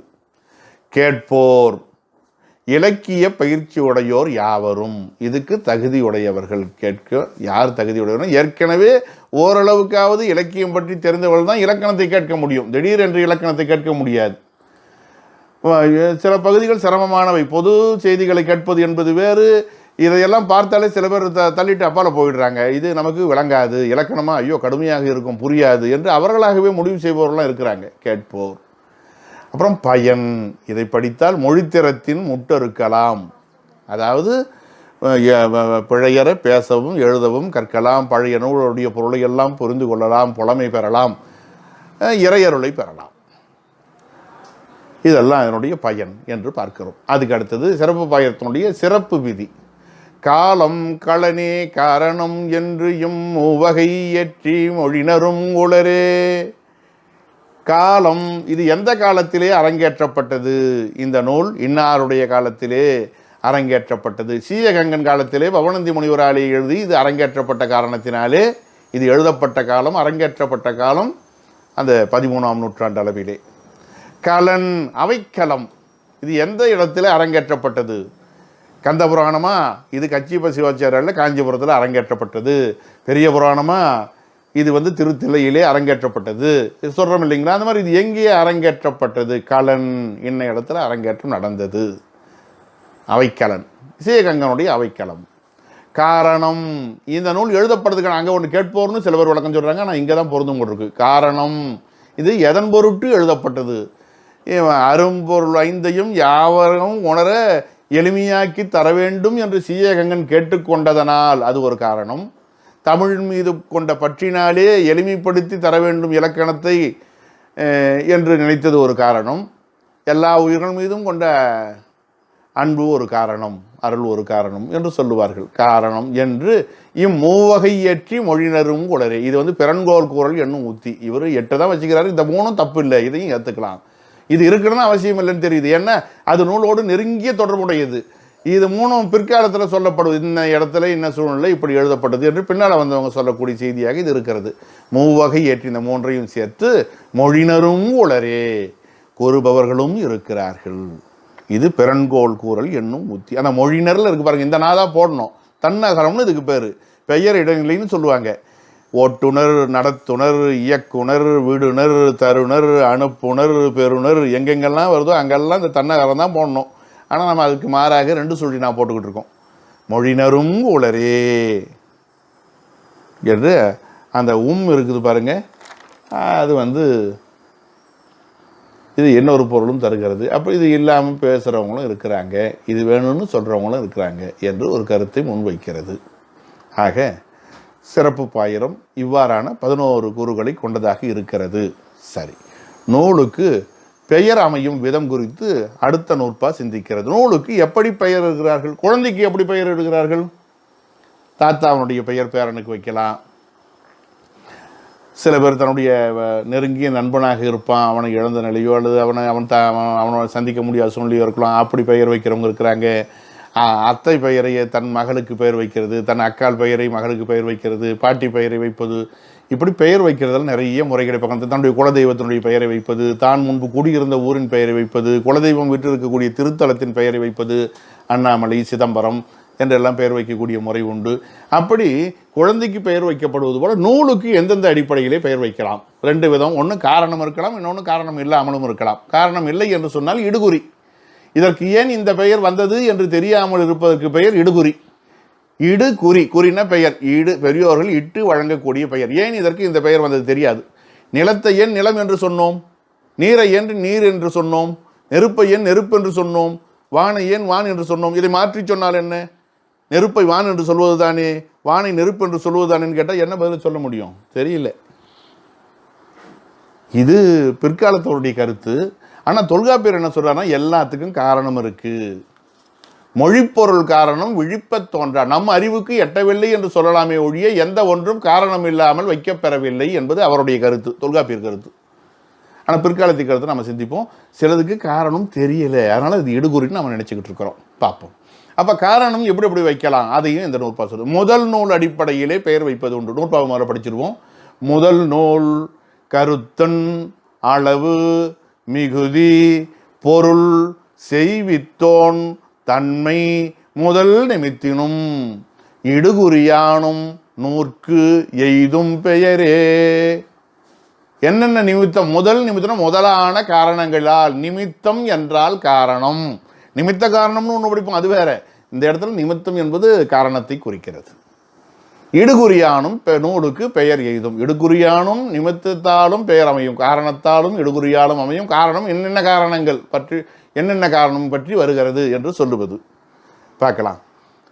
முதல் நூல், வழிநூலின் பெயர் முதல் நூலினுடைய பெயர் அடிப்படையிலே அமைவது. இப்போ மொழிபெயர்த்து எழுதுகிறாங்க. ராமனுடைய கதை எழுதுகிற பொழுது ராமாயணம், பாரத கதையை எழுதுகிற பொழுது பாரதம் என்று அந்த பெயரையே வைக்கக்கூடிய ஒரு சூழ்நிலை இருக்கிறது.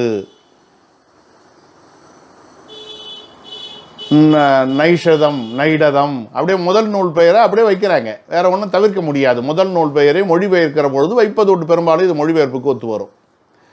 கருத்தன், கருத்தன் என்பது ஆசிரியனுடைய பெயரை வைப்பது. கருத்தாவனுடைய, கருத்தான்னா வினை முதல், அந்த செயலை செய்தவர். அகத்தியர் எழுதிய நூல் அகத்தியம், தொல்காப்பியர் எழுதிய நூல் தொல்காப்பியம், இளம்போரணர் எழுதியது இளம்போரணம், கல்லாடர் எழுதியது கல்லாடம். திருக்குறளுக்கு கூட திருவள்ளுவம் என்று ஒரு பெயர் உண்டு. வள்ளுவரால், திருவள்ளுவரால் எழுதப்பட்ட திருவள்ளுவம் அல்லது திருவள்ளுவர் என்று ஏற்போட்டு சொல்றது உண்டு. ரெண்டும் பொருந்தும். வள்ளுவர்னு சொல்லலாம், வள்ளுவம்னு சொல்லலாம், ரெண்டும் இருக்கு. ஆசிரியர் பெயரை அப்படியே வைக்க. கம்பரை கற்றேன் என்று ஆகு பெயரில் படிப்போம். இப்போ கம்பர் என்பது கம்பராமாயணத்துக்கு வந்ததுன்னு சொல்லுவாங்க. கருத்தன் பெயரையே கருதுவதும் உண்டு. அளவு, நூலினுடைய அளவு பற்றியது. எண்ணல் அளவை முதலான நிலைகளில் பன்னிரு படலம், 4 அடி 400, இதெல்லாம் அளவு. மிகுதி, களவியல்னு பேர் வருது பாருங்க. இறையனார் எழுதிய களவியல். கற்பியலும் அதில் இருக்குது. ஆனால் களவியல் நூற்பாக்கள் அதிகமாக இருக்கிற காரணத்தினால மிகுதி கருதி களவியல் எனப்பட்டது. அது பொருள், இன்ன பொருள் என்று அந்த பொருளின் அடிப்படையிலே பெயர் வைப்பது. அகப்பொருள், புறப்பொருள் என்றெல்லாம் பொருள் அடிப்படையிலே பெயர் வைக்கக்கூடிய நிலை. அப்புறம் செய்வித்தோன், இந்த நூலை செய்ய சொன்ன நபர். இப்போ சீயகங்கன் சொல்லியிருக்காருன்னா இதுக்கு சீயகங்கன் கூட பேர் வச்சிருக்கலாம், ஒன்றும் தப்பு இல்லை. செய்வித்தோன் சாதவாகனன் என்பவன் சொன்னதுனால எழுதப்பட்ட நூல் சாதவாகனம். வீர ராஜேந்திர சோழன் சொன்னதுனால எழுதப்பட்ட நூல் வீர சோழியம் என்றெல்லாம் பெயர் வரும். செய்வித்தோனால் பெயர் அமைதல். அப்புறம் தன்மை, தன்மைனா இயல்பு. நன்னூல்னு ஏன் இதுக்கு பெயர் வந்ததுன்னா நன்மையாகிய நூல், நல்ல இயல்பு கொண்ட நூல். நன்மையினால என்ன அர்த்தம்? எளிமையாக புரிவது. இப்போ இதுவே நம்ம சிரமம்னு சொன்னோம்னா அப்புறம் மற்ற நூல்லாம் எப்படி இருக்கும்னு நினைச்சு பாருங்க. எளிமையாக புரிவது தன்மை, நல்ல இயல்புகளை கொண்ட நூல். அதனால் நன்னூல். முதலான காரணம், முதலானன்னு சொன்னதுனால நாம இன்னும் சிலதை ஒரே ஆசிரியர் சொல்றாங்க, அதையும் சேர்த்து சிந்திக்கலாம். வேற எப்படி எப்படிலாம் பெயர் வரும்? முதல் குறிப்பு அடிப்படையிலே பெயர் வைப்பது உண்டு. பாடலினுடைய முதல் வரி கடவுள் வாழ்த்து முதலானவை கொண்டு ஆரம்பிக்கிற பொழுது அந்த பெயரையே வைப்பதும் உண்டு. ஆத்தி சூடி அமர்ந்த தேவனை ஏத்தி ஏத்தி தொழுவோம் யாமே, உடனே ஆத்தி சூடி அவையார் எழுதுந்து. கொன்றை வேய்ந்த செல்வன் அடியனை என்றும் ஏத்தி தொழுவோம் யாமே, கொன்றை வேய்ந்த, கொன்றை வேந்தன். வாக்குண்டாம் நல்ல மனம் உண்டாம், உடனே வாக்குண்டாம் மூதுரைக்கு பெயர். வெற்றி வேர்க்கை, நருந்தொகைக்கு பெயர் வெற்றி வேர்க்கை. கண்ணின் உன் சிறுத்தாம்பு, ஆழ்வார் பாடினது அது தொடக்கம், உடனே அதுவே பெயர். இப்படி நூலினுடைய முதல் சொல் அல்லது சொற்களை கொண்டு பெயர் அமைக்கக்கூடிய நிலை உண்டு. அப்புறம் இடத்தின் அடிப்படையிலே பெயர் வைப்பது. போர்க்களம் நடந்த காட்சியை அந்த இடத்துல பாடிய காரணத்தினாலே களவழி 40 போர்க்களத்திலே பாடப்பட்டது. 14 கணக்கு நூல்களில் ஒரு நூல், புறம் சார்ந்த நூல். காலத்தின் அடிப்படையிலே பெயர் வைப்பது. கார் 40 காலத்தின் அடிப்படையிலே பெயர் வைக்கப்படுகிறது, கார்காலத்தை பற்றியது. அப்புறம் ஆக்கியோனின் ஆசிரியர் பெயரை வைப்பது. பாருங்க, தன் ஆசிரியர் பெயரை தன்னுடைய நூலுக்கு வைக்கிறார் பாருங்க. நேமிநாதம், நேமிநாதருடைய பெயர். ஓமை அடிப்படையிலே வைக்கப்படுவது உண்டு. திரிகடுகம், சிறுபஞ்சமூலம், ஏலாதி, இவையெல்லாம் ஓமை அடிப்படையில் அமைகின்றன. யாப்பு அடிப்படையிலே வைக்கப்படுவது உண்டு. குறள் வெண்பாவனால் அமைஞ்சனால திருக்குறள், நாலடியார், இப்படியெல்லாம் வர்றது யாப்பு அடிப்படையிலே வைப்பது. திருக்குறள் பொருத்தமானது. அதற்கப்புறம் கதை தலைவன், கதை தலைவி அடிப்படையிலே பெயர் வைக்கிறார்கள். ஹரிச்சந்திர புராணம், நலவெண்பா, மணிமேகலை என்றெல்லாம் வைக்கப்படுவது. மணிமேகலை வேறு அணிகலன் சொன்னாலும் சரி, மணிமேகலை என்கிற கதாபாத்திரத்தை சொன்னாலும் சரி, ரெண்டுமே பொருத்தமாக இருக்கும். அது மட்டுமில்லை, இதைத்தான் சொல்லியிருக்காங்க உரையாசிரியர்கள். ஆனால் உண்மையாகவே நாம் சிந்திச்சோம்னா இவை எத்தனை காரணங்கள் முன்ன சொல்லப்பட்டது ஒரு 7, இப்போ நாம் ஒரு 7 கண்டுபிடிச்சோம். 7 7 14 பார்க்குறோம். இந்த 14 காரணங்கள் தனித்தனியே இல்லாமல் இவை தம்முள் இயைந்து பெயர் வைக்கப்படுவது தான் மிகுதி. தனித்தனியாக வைக்கிறது ரொம்ப குறைவு, நன்னூலுங்கிறது ரொம்ப குறைவு. இப்போ 2 கலந்து வருது பாருங்க.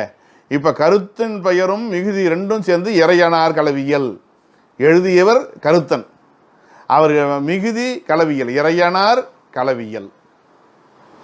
அப்புறம் பொருள் மற்றும் அளவு ரெண்டும் சேர்த்து பெயர் இருக்குது. அகம் 400, புறம் 400, பழமொழி 400, அந்த பொருளும் அளவும் கலந்து இருப்பது. அப்புறம் கருத்தனும் முதல் நூலும் இவர் யார் எழுதினாரு, அது முதல் நூலை கொண்டு எப்படி அமைந்தது? கம்பர் எழுதிய ராமாயணம், கம்பராமாயணம். வில்லி புத்தூரார் எழுதிய வில்லி பாரதம். அது மாதிரி கதைத்தலைவனுடைய பெயரும் யாப்பும் கலந்து வருவது நல வெண்பா. கதைத்தலைவன் நலன், தலைவன் நலன், அவனை பற்றிய வெண்பா யாப்பினால் அமைந்தது வெண்பா. யாப்பு மற்றும் அளவு அடிப்படையில் அமைந்தது 4 அடி 400.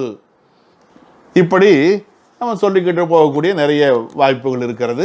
இப்படியெல்லாம் நூலுக்கு பெயர் வைக்கிறார்கள். இது இல்லாமல் இடுகுறி பெயர் என்ன காரணம்னே தெரியலீங்க, நிகண்டு, களைக்கோட்டு தண்டு என்றெல்லாம் வைக்கிறார்கள் சொன்னால் இதுவரையில் நமக்கு காரணம் சரியாக புலப்படவில்லை.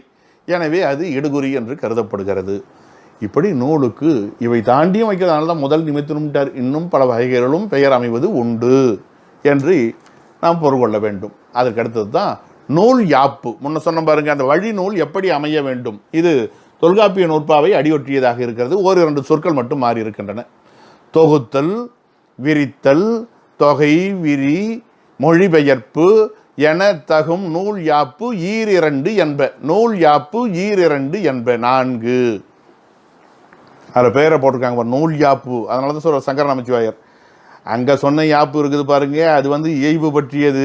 செய்யுள் வடிவமாக இருக்கிற வெண்பா யாப்புங்கிறது அது செய்யுள் யாப்பு. இங்கே சொல்கிறது அது ரெண்டிலிருந்து வேறுபட்டது. அதனால் அதுக்கு நூல் யாப்புன்னு பெயர் கொடுத்தார் என்று சங்கர நமச்சிவாயர் முதலாக இதற்கு விளக்கம் கொடுக்கிறார். தொகுத்தல், முதல் நூலில் விரிவாக சொல்லப்பட்ட செய்திகளை வழிநூலாசிரியர் தொகுத்து சொல்லுகிறார். சுருக்கமாக சொன்னால் போதுமேன்னு நினைக்கிறார். நேமிநாதம் அப்படி சொல்லப்பட்டது. அதனால் அதுக்கு சின்னூல்னு பேர் உண்டு. அதில் சிரமம் என்னென்னா கடைசியில் அது படிக்கிறதுக்கு சிரமம் ஆகி போச்சு. ரொம்ப சுருக்கமாக எழுதினாலே ஆபத்தாக போயிடுது, புரிய மாட்டேங்குது. விரித்தல், முதல் நூலினுடைய சுருக்கமாக சொல்லப்பட்ட செய்திகளை எல்லாம் அந்த வழி நூலில் விரிவாக பேசுவது. இப்போ தொகை நூலில் திருத்தொண்ட தொகையில் சுருக்கமாக சொல்லப்பட்டது. நாயன்மாருடைய பெயர் இன்னும் ஓரிரு குறிப்புகள். திருத்தொண்டர் திருவந்தாதியிலே சுந்தரமூர்த்தி அவர்கள் திருத்தொண்ட தொகையில் சொன்னதை சற்று விரிவாக்கம் செய்து வகைப்படுத்தி நம்பியாண்டார் நம்பிகள் ஊர், அவருடைய பெயர், செயல்பாடு, பயன், சூழ்நிலைக்கு ஏற்ற மாதிரி குளம், இதெல்லாம் கொஞ்சம் விவரித்து சொல்ல முடியும். அந்த கட்டளை கலித்துறைக்குள்ள எவ்வளவு சொல்ல முடியுமோ ஒரு 2 கட்டளை கலித்துறைக்குள்ள அந்த செய்திகளை அமைத்தார். அதற்கப்புறம் அந்த தெய்வ சேக்கிழார் 2 நூல்களுடைய கருத்துக்களையும் உள்வாங்கி கொண்டு விரிவாக்கம் செய்து அந்த தொகை செய்தியை விரிவாக திருத்தொண்டர் புராணமாக நமக்கு அமைத்து தருகிறார். 4000 பாடலுக்கு மேலாக அவர் அமைக்க முடிகிறது என்று சொன்னால் அந்த விரித்தல் என்கிற யாப்பு நிலையிலே அவர் அதனை அமைத்திருக்கிறார்னு அர்த்தம். அதுக்கு அடுத்தது தொகை விரி, முதல் நூலிலே விரிவாக சொன்னவற்றை சுருக்கியும் சுருக்கமாக சொன்னவற்றை விரித்தும் சொல்வது. இதுக்கு நன்னொழியை சொல்லலாம். விழிமரபுன்னு ஒரு தனி மரபே எழுதியிருப்பார் தொல்காப்பியர் சொல்லதிகாரத்தில். அதெல்லாம் சுருக்கி பெயரையிலேயே அமைச்சிட்டாரு. விரிவாக சொன்னதை தொகுத்து எழுதிவிட்டார் தவணந்தியார். இடைநிலைன்னு அவர் சுருக்கமாக மேம்போக்கள் சொல்லியிருப்பார். உடனே இவர் பதவியில் அதுக்கான விளக்கமெல்லாம் கொடுக்குறாரு. இத்து, இட்டு, இற்று, இன்னு இதெல்லாம் இறந்த கால இடைநிலை, கிறு, கின்று, ஆண் என்று நிகழ்கால இடைநிலை, இப்பு, எதிர்கால இடைநிலை, இதெல்லாம் விளக்கமாக எழுதுறாரு, விரிவாக்கம் கொடுக்குறாரு. ஆக சில இடங்களில் தொகுத்தும் சில இடங்களில் விரித்தும், அப்படியே அதுக்கு விரிந்ததை தொகுத்தும் சுருங்கியதை விரித்தும் சொல்லக்கூடிய நிலை தொகை விரி என்கிற யாப்பு. அடுத்தது மொழிபெயர்ப்பு, வேறு நூல்களிலிருந்து தமிழ் படுத்துதல் அல்லது தமிழிலிருந்து பிற மொழிகளுக்கு எழுதுவது. இப்போ ஹர்ஷர் எழுதுன நைஷதத்தை தமிழில் நைடதம்னு எழுதினார் அதிவீரராம பாண்டியர்.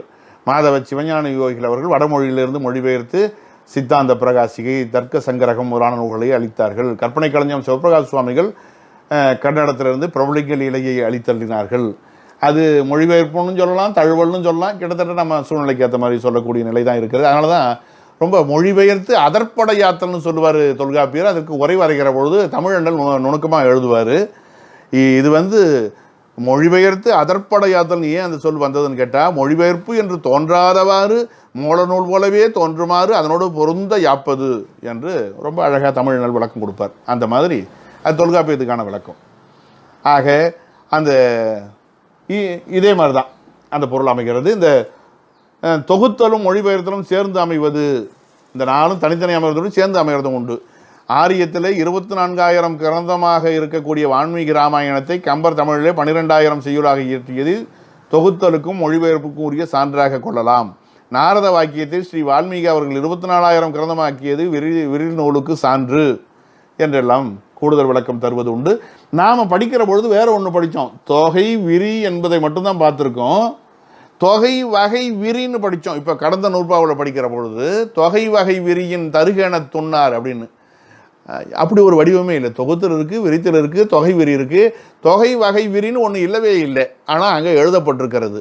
உடனே இதுக்கு சமாதானமாக உரையாசிரியர் சொல்லக்கூடிய கருத்து என்னன்னு கேட்டால், அந்த வகை என்பது விரித்தலை நோக்க தொகை, தொகுத்தலை நோக்க விரி, இரண்டுக்கும் இடைப்பட்ட இருக்கிறனால அந்த தொகை விரியை நாம் வகை என்று கொள்வது தகும்.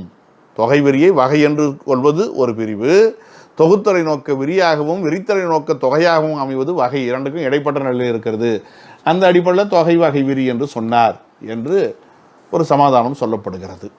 அது நூல் யாப்பு. அது தெரிஞ்சுக்கிறதுக்காக வேற ஒன்றும் கிடையாது. நூற்பாவுக்கு உரிய கருத்து முடிந்து விட்டது. ஒப்பிட்டு பார்க்கிற பொழுது அப்படி ஒரு சிந்தனை நமக்கு ஏற்படுகிறது. ஆனால் உண்மையிலேயே தொகை வகை விரிங்கிறது வேற ஒரு இடம். நான் முன்பே சொல்லியிருக்கிறேன். உயிரெழுத்து 12ன்னா தொகை, அது குரில் நெடில்னு சொன்னால் வகை, அது ஆ இ அல்லது ஆ இ ஊ என்று வகைப்படுத்தி விரியாக சொல்லுகிற பொழுது விரி, அப்படி வர்றதான் தொகை வகை விரி. இருந்தாலும் சான்றோர்கள் அதுக்கு ஒரு சமாதானம் சொல்லியிருக்கார்கள். அடுத்ததுக்கு போகலாம். இந்த சிறப்பு பாயிரம் யார் செய்ய தகுதி உடையவர்கள் யார்? ஒரு நூலுக்கு சிறப்பு பாயிரம் யார் யார் தரலாம்? தன்னாசிரியன், தன்னொடு கற்றோன், தன் மாணாக்கன், தகும் உரைகாரன் என்று இன்னோர் பாயிரம் எம்புதல் கடனே. கடன்னா முறை. தன்னாசிரியன், ஒரு நூலாசிரியருக்கு சிறப்பு பாயிரம் தரக்கூடிய தகுதி முதல்ல யாருக்கு உண்டுன்னா அவருடைய ஆசிரியருக்கு. என் மாணவன் இப்படிப்பட்டவன், அவள் எழுதியிருக்க நூல் இப்படிப்பட்ட சிறப்புடையது என்று சொல்லக்கூடிய தகுதி முதல்ல அந்த ஆசிரியருக்கு தான் உண்டு. அதனால் முதல்ல போட்டாங்க தன் ஆசிரியன். ஆசிரியருக்கு தான் 100% உரிமை இருக்கிறது.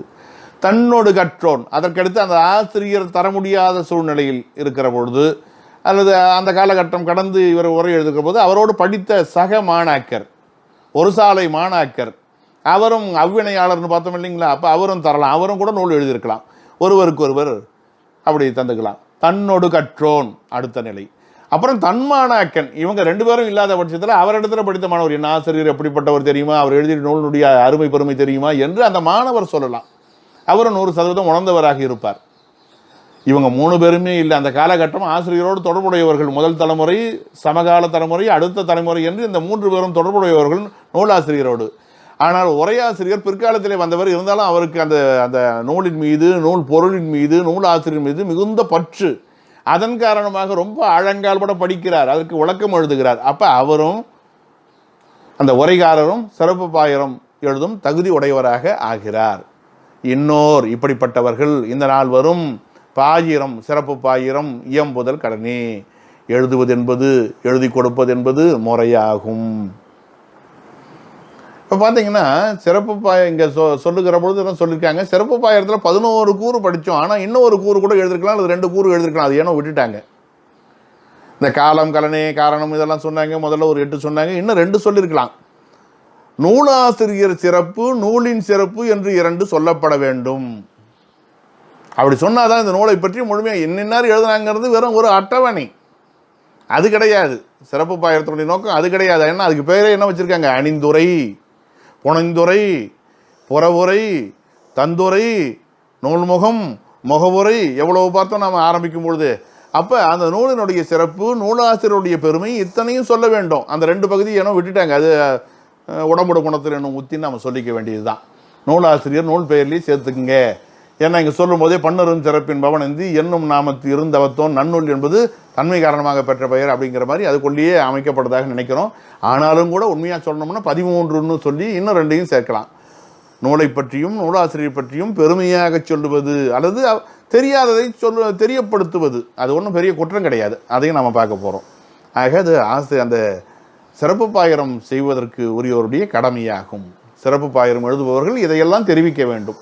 சிறப்பு பாயிரத்தை தானே ஆசிரியர் எழுதலாமான்னு கேட்டால் எழுதக்கூடாதுன்னு ஒரு பாட்டு வருது, ஒரு நூற்பா வருது. அதை பார்க்கலாம். தொல்காப்பியம் இளம்பூரணர் உரையிலே மேற்கோளாக இது இருக்கிறது.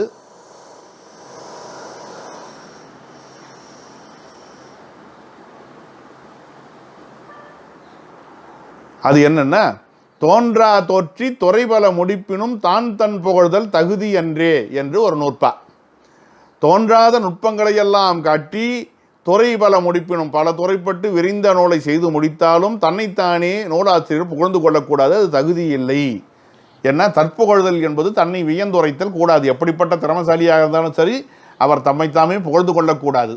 அந்த நூற்பா விடுபட்டு விட்டதாக தெரிகிறது. பரவாயில்லை. பிறர் தன்னை புகழ்வதை கேட்டாலே வெட்கம் வரணுன்றாங்க கலித்தொகையில். தம் புகழ் கேட்டார் போல் தலை சாய்த்து மரம் துஞ்ச நெய்தர் கலியில் நல்லந்தோணர் பாடுறார். அப்புறம் மற்றவங்க சொல்லும்போதே வெட்கம் வருதுன்னா தன்னைப்படி தானே சொல்வது என்பது தகுதி வாய்ந்த சான்றோர்களுக்கு அது இயலாத காரியம். தற்புகழ்ச்சி என்பது தற்கொலைக்கு சமம்னு சொல்கிறாரு வியாசர். பார்த்தீங்கன்னா 16ஆம் நாள் போர் முடிவிலே கர்ணனை கொல்லாத உன்னுடைய காண்டீபத்தினால என்ன பிரயோஜனம் என்று கேட்கிறார் தருமர். காண்டீபத்தை யார் பழிக்கிறார்களோ அவர்களை நான் கொன்றே தீருவேன் என்று எழுகிறான் அர்ஜுனன். இந்த சூழ்நிலை அருகில் இருக்கக்கூடிய கிருஷ்ண பகவான் அவர்களை சமாதானப்படுத்துகிறார். இல்லை நான் கொன்றே தீர்வேன் என்று அவன் எழுகிற பொழுது மூத்தோரை பழிப்பது கொன்றதற்கு சமம் என்கிறார். உடனே தருமனை பற்றி நீ சூதாடியது தவறு அது இது என்று திட்டுகிறான். தருமனை வயது முடித்த பிறகு அர்ஜுனன் என் மூத்தவரை என் மூத்த அண்ணனை நான் பழித்தது பெரும் பாவம், அதற்கு கழுவாயாக நான் என் உயிரை விட வேண்டும் என்று சொல்லுகிறான். இது என்னடா ஒன்று போனால் ஒன்று வருகிறது என்று சொல்லி நீ உன்னை நீயே புகழ்ந்து தற்புகழ்ச்சி செய்து கொண்டால் அது தற்கொலை செய்ததற்கு சமம்ன்றார். உடனே அவன் நான் பெரிய வீரன், என் காண்டீபம் அற்புதமானது அது இதுன்னு சொல்கிறான். இப்படி அந்த பாரத கதையானது செல்லும். ஆக தற்புகழ்ச்சி என்பது தற்கொலைக்கு சமம் என்று ஒரு குறிப்பு இருக்கிறது காலங்காலமாக நம்முடைய இதிகாசம் உட்பட பல நூல்களிலே. நீதிநெறி விளக்கத்தில் அழகாக வரும். குமரகுருபர் பாடுவார், தன்னை வியப்பிப்பான் தற்புகழ்தல் தீச்சுடர் நன்னீர் சொரிந்து வளர்த்தற்றால். தன்னை வியப்பிப்பான், தன்னை பெருமையாக பேச நினைக்கிறவன் தற்புகழ்தல் ஒரு தண்ணீரை கொண்டு விளக்கை வளர வைப்பதை போல எப்படி வளரும்? வளராது. ஆக தற்புகழ்ச்சி கேடு தரும்னு அர்த்தம். ஆனால் தற்புகழ்ச்சி சில இடங்களிலே சொல்லப்படலாம் என்று அடுத்த நூற்பா சொல்லுகிறது. மண்ணுடை மன்றத்து ஓலை தூக்கினும் தன்னுடைய ஆற்றல் உணரார் இடையினும் மன்னிய அவையிடை வெள்ளுரு பொழுதினும் தன்னை மறுதலை பழித்த காலையும் தன்னை புகழ்தலும் தகும் புலவோர்க்கே. ஒரு 4 இடங்கள் அனுமதிக்கப்பட்டிருக்கின்றன. புலவன் நூலாசிரியன் தன்னைத்தானே புகழ்ந்து கொள்ளலாம். எங்கெங்கே? நூலாசிரியன் இல்லை, பொதுவாக புலவன் புகழ்ந்து கொள்ளலாம், அப்படி வச்சுக்குவோம். மண்ணுடை மன்றத்து ஓலை தூக்கணும். மண் என்றால் மன்னன். மண்ணுதல்னா நிலை பெறுதல். முன்னையே பார்த்தோம், மண்ணுயிர்னு கேள்விப்பட்டிருக்கோம். மன்னர்க்கு மண்ணுதல் செங்கோன்மை அகுதின்றேல் மன்னாவாம் மன்னர்க்கு ஒளி. ஒளினா புகழ். மண்ணுதல் நிலை பெற்ற ஆட்சியை செய்பவன் தான் மன்னன். அது 2 சுழியன்னு. மண்ணுடை மன்றத்து மன்னனுடையன்னு வச்சுக்குவோம். நம்ம நடைக்கு மன்றம்னா அவைக்கணும், சபை. ஓலை தூக்கினும். தூக்கு என்றால் செய்யுள். சீட்டுக்கவின்னு சொல்லுவாங்க. அந்த ஓலை தூக்க பிற்காலத்தில் சீட்டுக்கவி என்று சொல்வது வழக்கம். நான் இப்படிப்பட்ட திறமைசாலி. ஒரு நம்ம என்ன சொல்லுவோம் இன்றைக்கி சொல்கிறதுனா அந்த விசிட்டிங் கார்டுன்னு கொடுக்குறோம் பாருங்கள், அந்த மாதிரி ஒரு ஓலை தூக்கிலே எழுதி அனுப்புவார்கள். இவர் யார்? வெளியில் இருக்கக்கூடிய ஒருவர் அரசனிடத்தில் அணுக வேண்டும் என்று சொன்னால் 1000 தடைகள் இருக்கும்.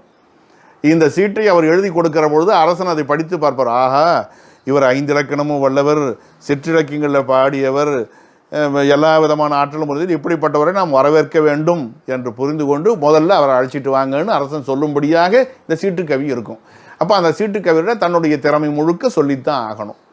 ஏதாவது ஒரு புது இடத்துல சொற்பொழிவுக்கு அழைக்கிறார்கள் சொன்னால் உங்களை எப்படி அறிமுகப்படுத்துவதுன்னு கேட்பாங்க. ஐயா, நான் என்னென்ன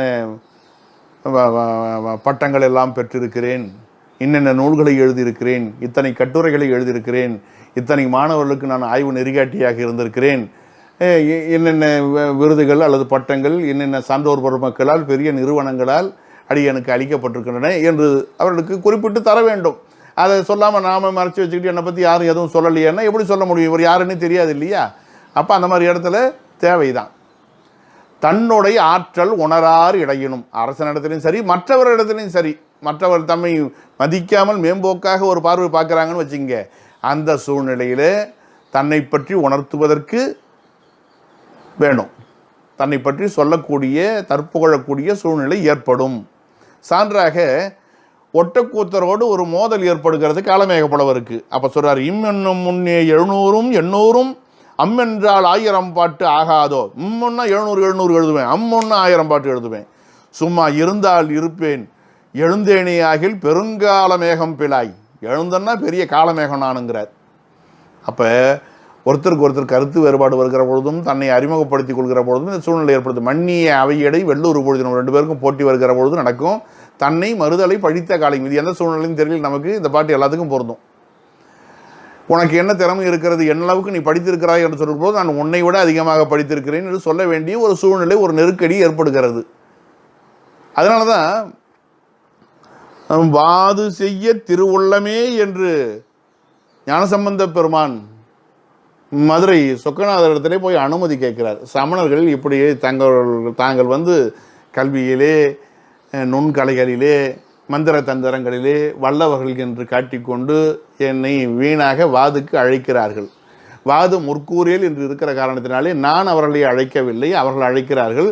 என்றாலும் சுவாமிக்கு திருவுளச் சம்மதம் என்று சொன்னால் அடியேன் சென்று தங்களுடைய ஆணைப்படி வென்று வருகிறேன்னு அனுமதி கேட்கிறார்.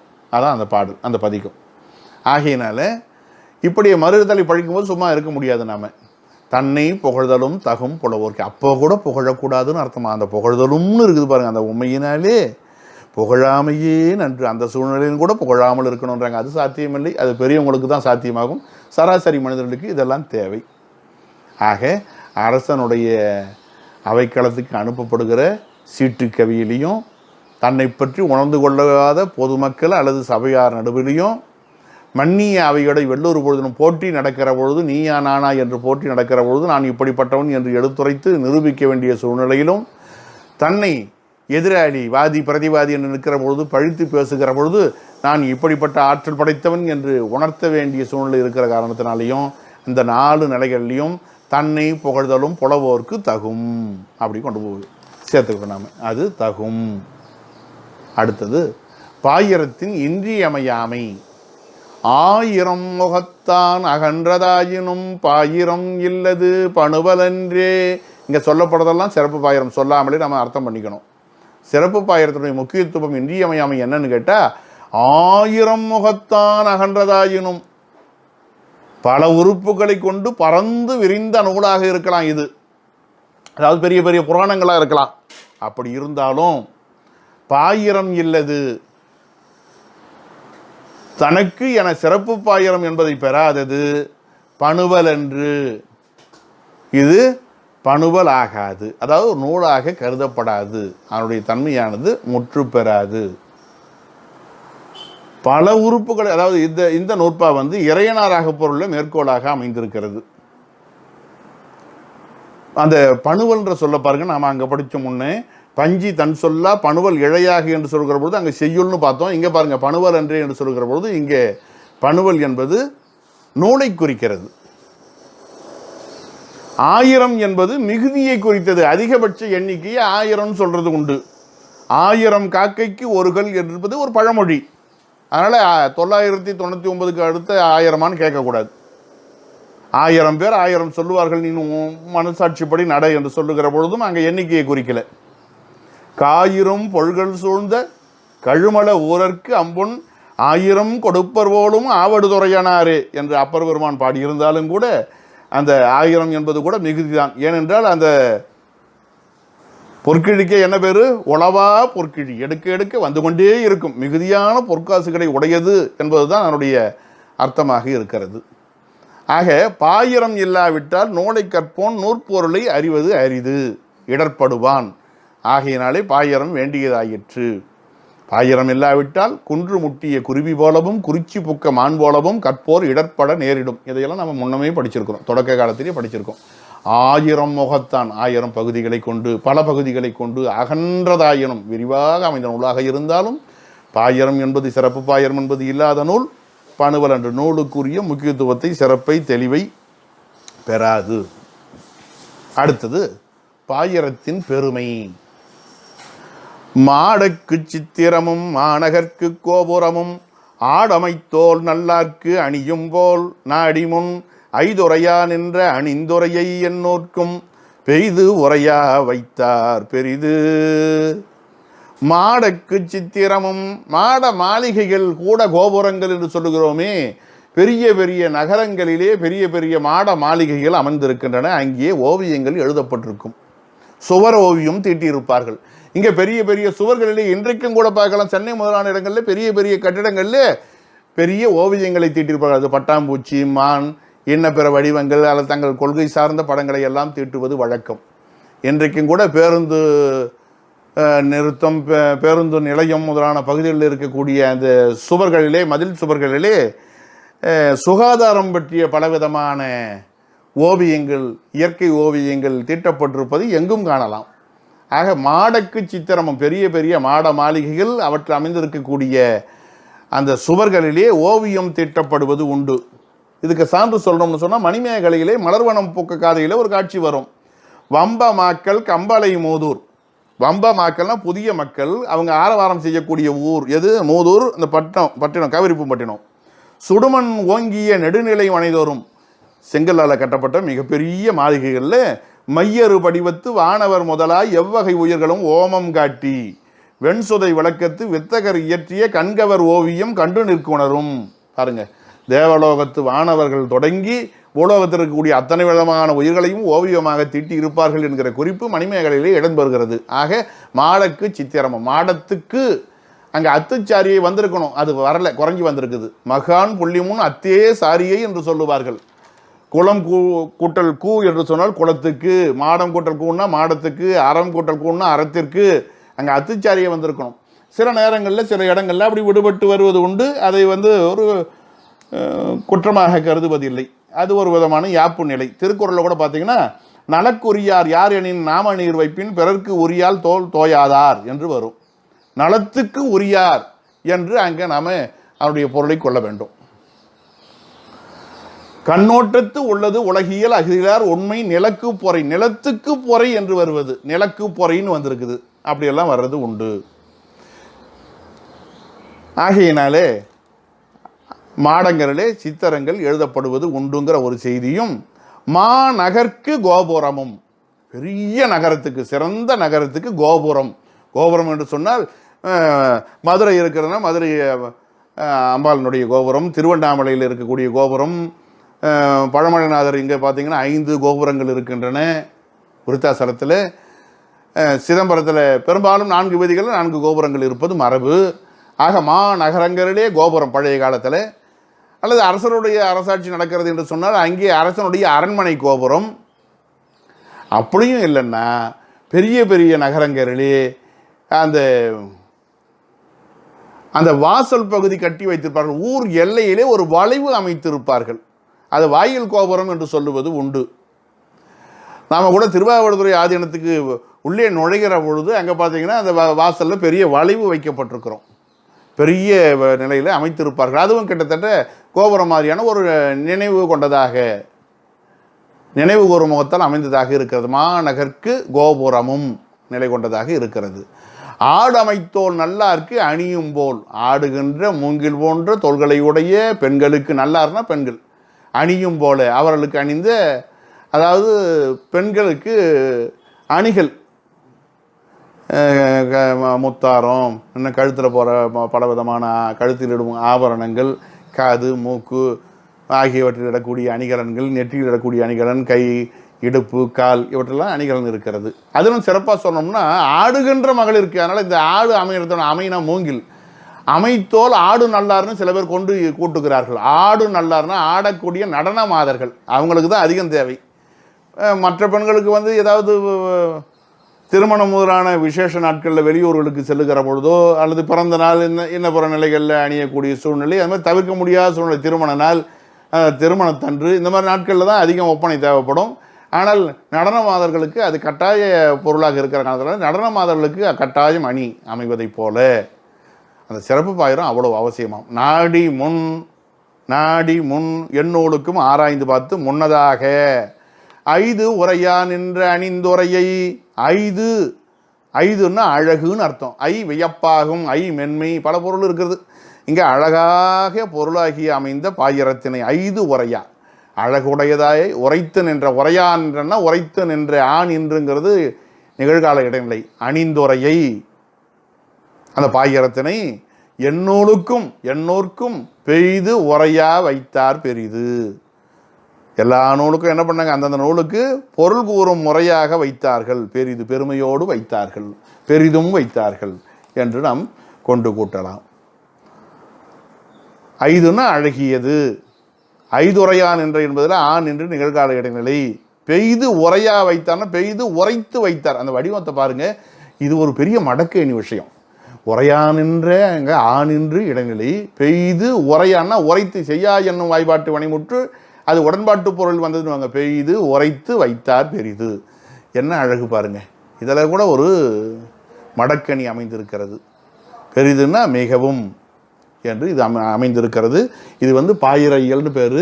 ஒரு இயல் என்பது ஒரு அதிகாரத்தின் பார்ப்பட்டதாக இருக்கணுமே ஒழிய இது என்ன மாறி இருக்கிறதுன்னு நம்ம நினைக்கலாம். இருந்தாலும் கூட இதை எழுத்ததிகாரத்தில் கொண்டு போய் சேர்த்து விடுவார்கள். இயல் என்பது தனியே இருக்கக்கூடாது, பாயிர இயல் ஆகையினால இதை நம்ம எழுத்ததிகாரத்தின் முதற் பகுதியாக வைத்துக் கொள்வோம். நமக்கு இருக்கக்கூடிய பெரிய சிக்கலே இந்த பாயிரம் என்பது நூலுக்கு அக உறுப்பா புற உறுப்பா என்று பெரிய ஆராய்ச்சி செய்து கொண்டிருக்கிறோம். இருந்தாலும் கூட இது புற உறுப்பாகவே இருந்தாலும் கூட எழுத்ததிகாரத்தின் முதல் கூறாக இது அமைக்கப்படுகிறது. இருந்தாலும் நாம் முறையாக தனி கூறாக பாயிர இயல் என்று சிந்தித்திருக்கிறோம். இனி வரக்கூடிய பகுதிகளில் எழுத்ததிகாரம் எழுத்தியல் என்று அவை முறையாக சிந்திக்கப்படும். ஒரு விதத்தில் பாயிர இயலும் எழுத்ததிகாரத்தின் முதல் கூறு என்று அமைப்பதுதான் முறை. அது தெரிந்து கொள்வதற்காக வைத்தோம். இப்போ நம்ம நடத்தியது எதுவுமே தவறு இல்லை, அதை மாற்றி வைக்க வேண்டிய அவசியம் இல்லை. தெரிந்து கொள்வதற்காக சொல்கிறேன். ஒரு இயல் ஒரு அதிகாரத்தின்பால் பட்டதாக இருக்க வேண்டும். இந்த காகம் குயில்லாம் சொல்லுவாங்க இல்லையா, இது எங்கள் முட்டையிடாது, என்னுடைய இதில் முட்டையிட்டு வரும் அப்படின்னு சொல்லக்கூடிய ஒரு மரபு மாதிரி பாயிரம் கொண்டு எழுத்ததிகாரத்தில் இந்த இயல் அமைக்கப்பட்டது என்று ஒரு நம்ம சமாதானம் சொல்லிக்கலாம். அவ்வளவுதான். ஆக இந்த பாயிரத்தை பொறுத்தவரையில் நாம் ஒரு நூல் எப்படி இருக்க வேண்டும், நூலை கற்பிக்கிற ஆசிரியர் எப்படிப்பட்டவராக இருக்க வேண்டும், அவர் கற்பிக்கும் முறை எப்படி இருக்க வேண்டும், பாடம் கேட்கக்கூடிய மாணவன் எப்படிப்பட்டவனாக இருக்க வேண்டும், அவன் பாடம் கேட்கக்கூடிய முறை எப்படி இருக்க வேண்டும், அவன் எப்படி மற்ற மாணவரோடு பயின்று முழுமையான புலமையை பெற வேண்டும் என்று பொது பாயிரம் விரிவாக விளக்கி கூறுகிறது. சிறப்பு பாயிரம் என்று பார்க்கிற பொழுது அந்த சிறப்பு பாயிரம் 11 கூறுகளை உடையதாக இருக்க வேண்டும். இன்னும் கூட சொல்லப்போனால் நூலாசிரியர் நூல் ஆகியவற்றை பெருமையெல்லாம் விவரித்து சொல்லக்கூடியதாக இருக்க வேண்டும். அது மிக இன்றியமையாத உறுப்பாக இருக்க வேண்டும். அது அவராக எழுதக்கூடாது. அவருடைய ஆசிரியரோ அவரோடு படித்த மாணவரோ அவருடைய மாணவரோ அல்லது தகுதி வாய்ந்த உரையாசிரியராலோ அது எழுதப்பட வேண்டியதாக இருக்க வேண்டும். தானாக எழுதுவது தற்புகழ்ச்சி சமம். சில இடங்களில் தற்புகழ்ச்சியும் கூட ஏற்றுக்கொள்ளப்படுகிறது. இப்படி மாடத்துக்கு சித்திரமும் மாநகருக்கு கோபுரமும் நடனம் அதற்கு அணியும் போல இது இன்றியமையாத உறுப்பாக ஒரு போற்றத்தக்க பொருத்தப்பாடு உடையதாக இது அமைகிறது என்பதாக நாம் இதன் வாயிலாக அறிந்து கொள்ள முடிகிறது. ஆக இந்த அளவிலே பாயிரைகள் குறித்து ஓரளவுக்கு சிந்தித்திருக்கிறோம். இன்னும் படிக்க படிக்க படிக்க புதிய செய்திகள் புதிய சிந்தனைகள் நமக்கு தோன்றிய வண்ணம் இருக்கும். திருவருளும் குருவருளும் உணர்த்திய நிலையில் இந்த அளவுக்கு நாம் சிந்தித்திருக்கிறோம். இதிலே கூட குறை ஏதாவது செய்திகள் விடுபட்டிருக்கலாம், ஓரிரு குறைபாடுகள் இருக்கலாம். சான்றோர்கள் பொறுத்தருளி ஏற்புடையவற்றை கொள்ள வேண்டும் என்று அன்போடு வென்றிக் கொண்டு இந்த அளவிலே வேண்டிய நிலையிலே இந்த அளவிலே நிறைவு செய்கிறேன். தென்னாடுடைய சிவனே போற்றி, எந்நாட்டவர்க்கும் இறைவா போற்றி. திருச்சிற்றம்பலம்.